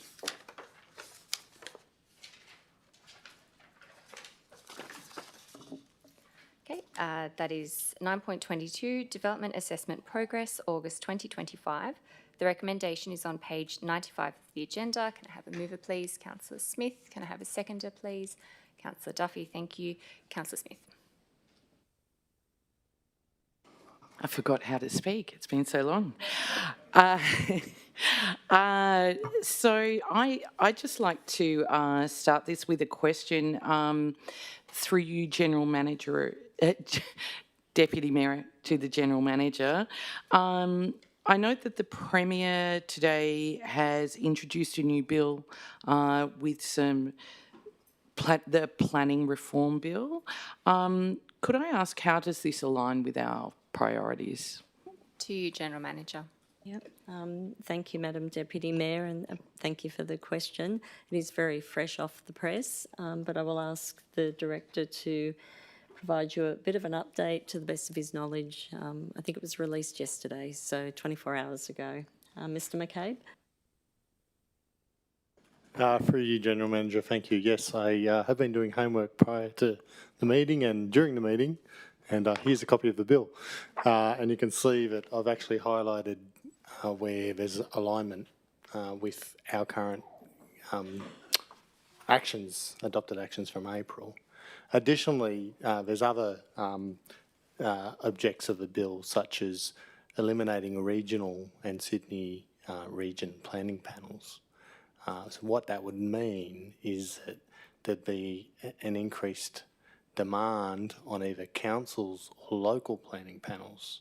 So the hierarchy of panels would go from, let's say, the IPC for state significant to regional, which is generally a financial threshold, to local, to then council. A lot of councils in regional areas do not have local panels. We're one of the exceptions. So it'll be interesting to see if the bill actually requires more councils to have more local panels or not because of the regional ones being eliminated. That's one interesting point, but I think we're well placed regardless. In relation to the bill itself, I actually think it's quite a good opportunity for more consistency across the state. We talk about being measured, and the Minister talks about being measured against other councils, and they all have, each shire or LGA has its own inherent features which influence timeframes, and also not only those features but the availability of resources to service applications. So whilst each LGA is unique, and we like to protect that uniqueness and oversee that uniqueness as a consent authority, I think there is opportunities for more alignment. It is interesting, it talks about expanding complying development and having a deadline of 10 days for council to approve what would be minor applications under that regime. Not sure exactly what that means yet, I've still got to read a bit of that. And it talks also about applications. So if you are an applicant and you choose to either go down a complying development path or lodge a DA, a lot of the time it's one trigger of non-compliance which would trigger a DA. So let's say a side setback might have a requirement of 1.5 metre setback or 900 mils or whatever it is, whatever the standard is. And someone wants to have a reduced setback of, let's say, 800 mils. They're talking about the application of that DA only being assessed based on that one non-compliance, not as a whole application. So there's some interesting things, some things that really might help in relation to accelerating. You know, I've heard commentary for years about our planning system in New South Wales being the most complex, and you've all seen information I've sent out to yourselves around journalists, etc., talking about that. So it is an exciting opportunity. What I will say is past ministers have attempted amendments and not succeeded, or in part. So whether this one does or not, I don't know. But there is alignment for what we're trying to achieve, and I genuinely believe, based on the engagement we've had with the department and the expert planner and the minister in recent months, that our feedback and feedback from other councils who I've spoken to have genuinely informed this bill, whilst we weren't privy to the development of this bill. Thank you. Thank you. Anything further, councillors? Councillor Moylan. I have a few questions. Thank you, Deputy Mayor. Through you, Deputy Mayor, to the General Manager. We have been the slowest in the state for DAs for some time now. My question is council staff or the Mayor responsible for our DA delays? General Manager, can you answer that question? Statistics are an interesting thing, councillor. So the way in which the league table is reported is by average, and averages don't always necessarily show progress. What I would say to you is that the council has given a commitment to address the DA issues, and the council and the organisation are putting a tremendous amount of resource and focus. And I would say the organisation, because of the culture, because of the reputation of Mr McCabe and Mr Shalito, and the positive attitude that we have here within the team, that we have been very fortunate to attract in recent times high calibre people. The question was asked, I think, last meeting or the meeting before, what's making the difference? The difference is consistency. The difference is the calibre and quality of people we've got, and day in, day out doing the work. The numbers are based on averages. So whilst we have aged DAs, our average is going to be high or higher. As those aged DAs reduce, the average will come down. There are other measures that the council can use that provide probably a more accurate picture of the progress and the work and the success of the team in making a difference. When Mr McCabe arrived, we had around 400 DAs or more on the books. We're down to 180. As at today, 189. In your report, it says 196. So 7 days since publishing, another 7 down. So look at those numbers. What I would also say is look at where we sit for the month. We're not bottom, we're not 128th in the state for the month. What are we, Mr McCabe? Through you, General Manager, I would encourage all councillors and our community to use the tools of the Ministers' League table and the sorting tools in the columns to actually see the performance of our council. Don't just look at the one graph on average days. Actually look at the output, how many determinations we are doing. We are punching well above our weight. We are 23rd in the state for this financial year on number of determinations. We are 101 determinations for the 2 months year to date. That is double what we did the same time last year. Okay? We are doing well. We have a legacy of old DAs. They are paying customers. They are also the customers who will turn a sod before anyone else because they've been waiting. We're not ignoring those customers. Other councils may be, but we're not. So that's what we're doing. We're getting on with the workload we have, and you'll see from the Minister's expectation of 41%, increasing from 16% when you adopted the goal last October, that has more than tripled. So even though our average days are still high, and in my opinion, unacceptable, you look at the composition of those determinations, and we're moving. We are moving. We have a really hard-working team. Thank you. Okay, thank you. Councillor Moylan. Thank you, Deputy Mayor. My question to you, General Manager, through the Deputy Mayor, we have been the slowest in the state for DA assessments for some time now. If we continue at this rate, what do you estimate to be the Minister's next steps? To you, General Manager. Yeah. Thank you, Madam Deputy Mayor. Part of our challenge has been actually attracting people who wanted to work here, to be quite frank. And the reputation of Wingecarribee was not good, and reputation takes time to change. And people watch the council. They watch these meetings, they watch how we interact, they look at the staff, they look at the executive, and they think, do I want to work there or not? We've turned a corner. In terms of progress, you just heard the director explain where we're at in terms of out of 128 councils. We are not 128th. In terms of the determination rate for August, we're at 170%.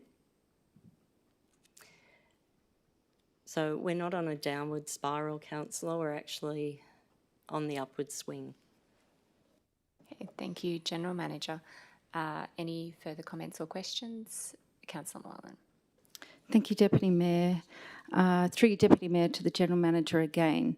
The Mayor has been supremely confident in achieving the Minister's expected timeframes for DA times within a year from our election.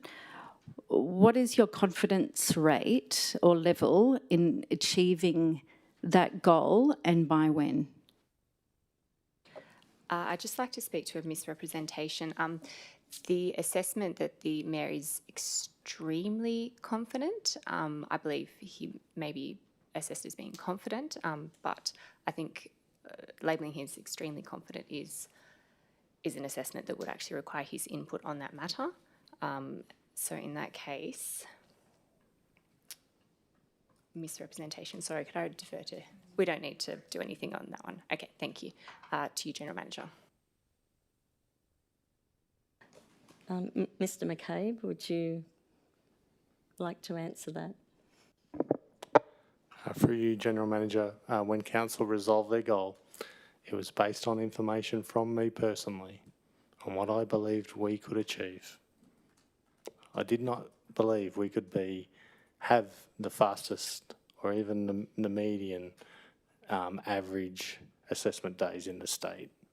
But I believed what would be reasonable was for this council to be the average of the state when it comes to determining DAs in the Minister's expected time frame. I thought that was fair and reasonable, so I informed that goal. I informed it personally. You saw last month we were 9% away from that goal. Very exciting. And now we're 21%.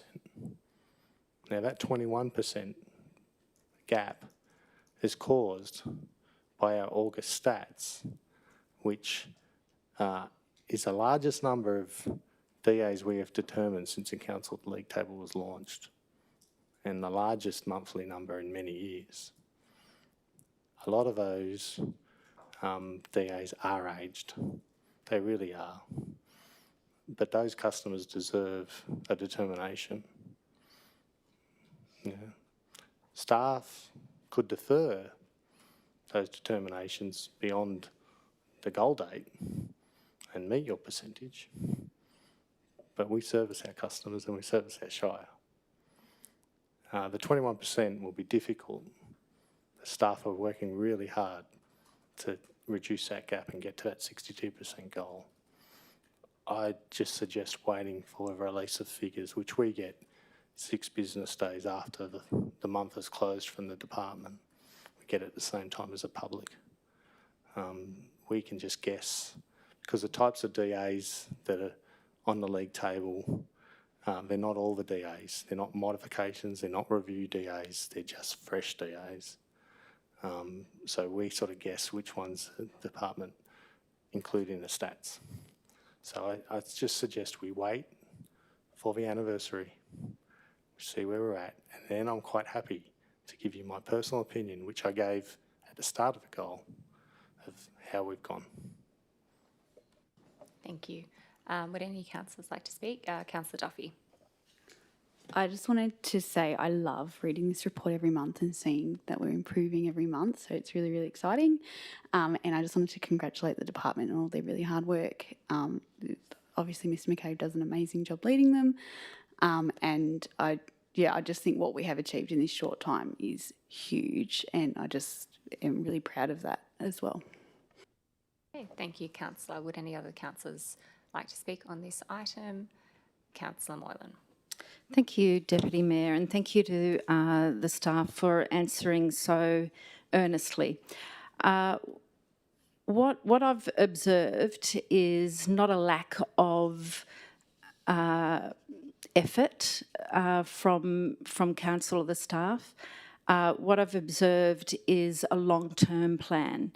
And whenever in business or in life, I believe the long-term plan is having in itself an impact on the situation. We must look at a short-term and a medium-term plan, and that's what is missing, in my opinion.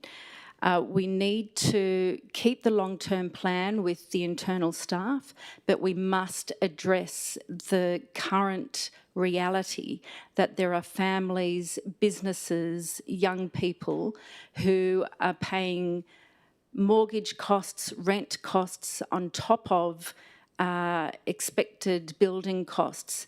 And this is intersecting every level of our community, these delays.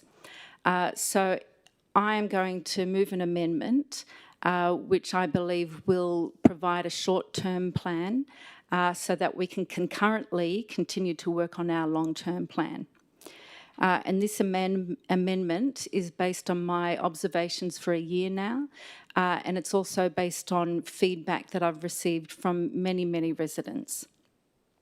Now, I'm going to be accused of being operational here, and I'm happy and I'm unapologetically going to be operational, but this is coming from a motivation to make a difference. Please. Thank you, Deputy Mayor. So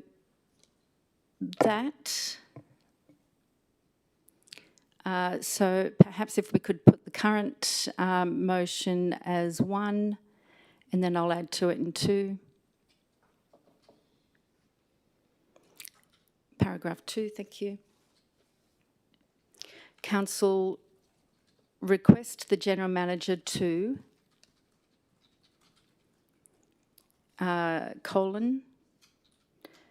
and then Roman numeral 1, procure external planning consultants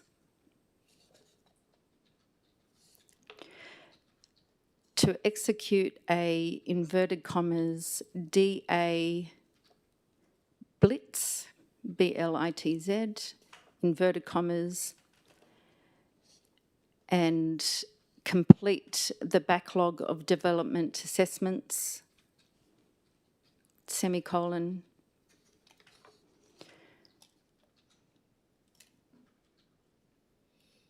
Roman numeral 2, implement operational changes to gain more effective alignment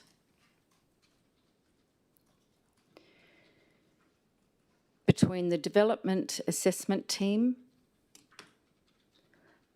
the wastewater team, and the asset management team. Semicolon.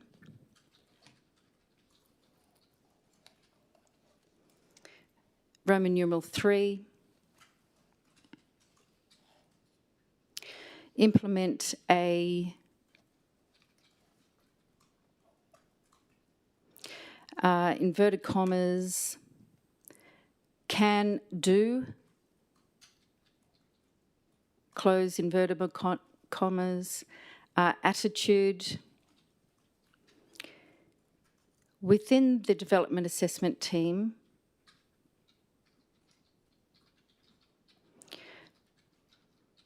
where planners assess applications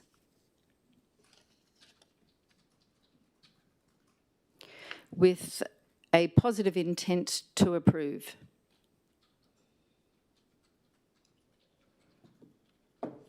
And I reserve my right to speak to the amendment and explain it, Deputy Mayor.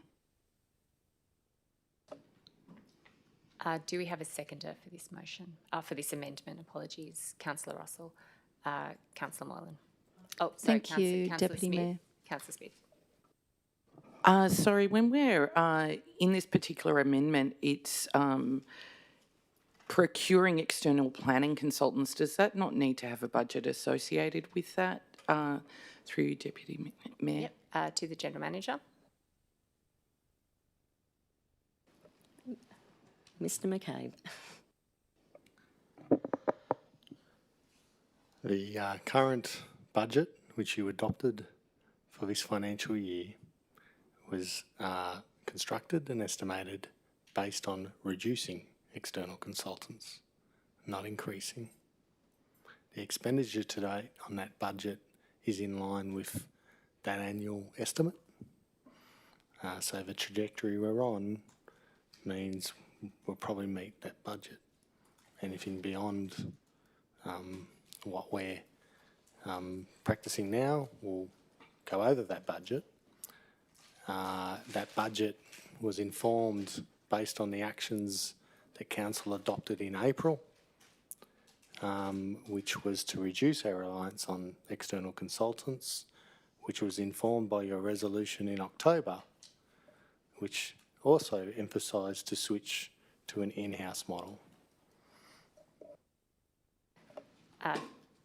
Thank you. Would that then mean that this amendment is actually going against a previous resolution of council to reduce reliance on external consultants? And in which case would we actually need a rescission of the previous motion for this motion to be permissible? Through you, Madam Deputy Mayor, I think what the Director is flagging is the Council has chosen a path via resolution and a number of resolutions over the last almost 12 months, and we're continuing along that path. We've also been given a very clear direction from the Council that they want us to remain in budget and want us to prioritise funding towards infrastructure. What Mr McCabe has raised is that we have framed up our resourcing around those resolutions in the budget that's been adopted. If Council wishes to expand the use of consultants, then the budget will need to be found for that and expanded. I would also say that having staff here is a much better outcome because they are here, they have local knowledge and they're committed to the council. I would also say that the planning team or the assessment team, they do their job in accordance with the framework that they work within. They don't set out to refuse applications. Doesn't make their life any easier. They do their job to make sure that they actually assess applications within council's policies and state SEPs. Okay, thank you, General Manager. I'll speak to this item. I will not be voting for this amendment. The evidence that we've seen over the last several months around DAs in terms of the efforts and the attention that has been given to improving our DA approvals has been immense and impressive. And I believe that we're on a really great trajectory to continue to improve that. Procuring external planning consultants when we've really made an effort to bring things in-house just to me does not make sense. The can-do attitude, as the General Manager has just described, the Development Assessment team are a team of professionals who undertake their work with pride and professionalism, and so I will not be voting for this amendment. Councillors, is there anything to add? Deputy Mayor, I have been misunderstood and misrepresented. May I talk to that, please? Yes, what is your misrepresentation?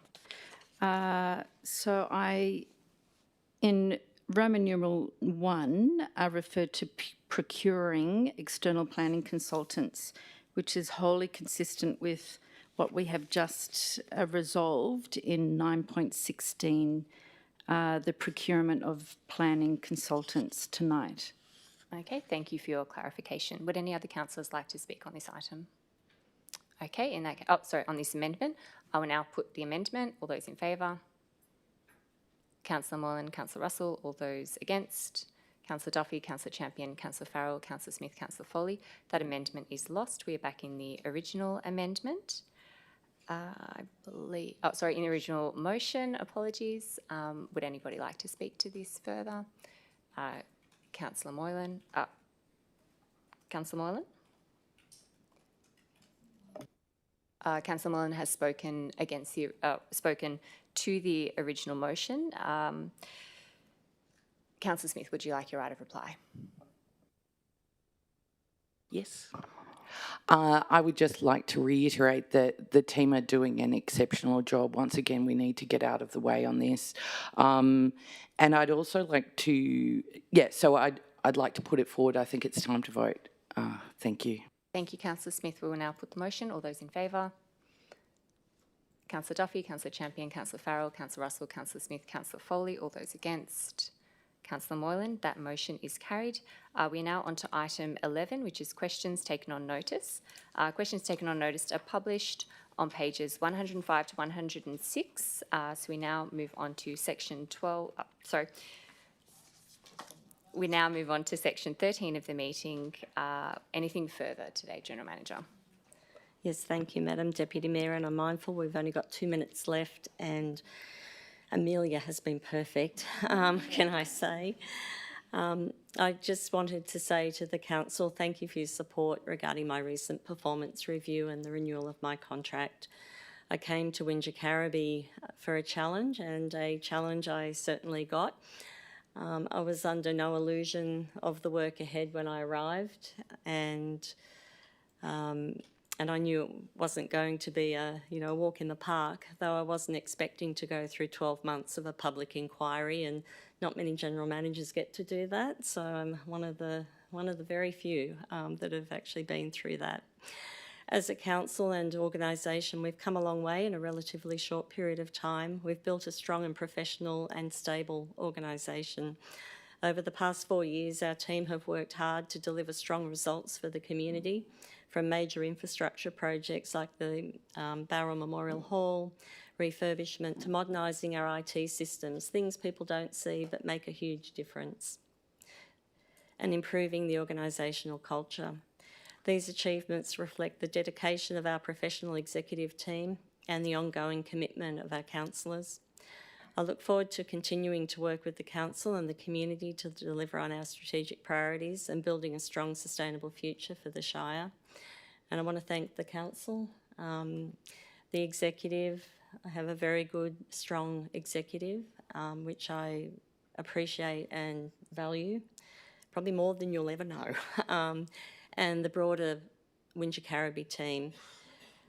And our community for your continued trust and collaboration. And together we're ensuring that strong and stable leadership drives meaningful outcomes for everyone in our community. So thank you. And I've finished at 7:30. Thank you, Deputy Mayor. Wonderful. Thank you, General Manager, and thank you for your commitment. I now declare the meeting closed at 7:30 p.m.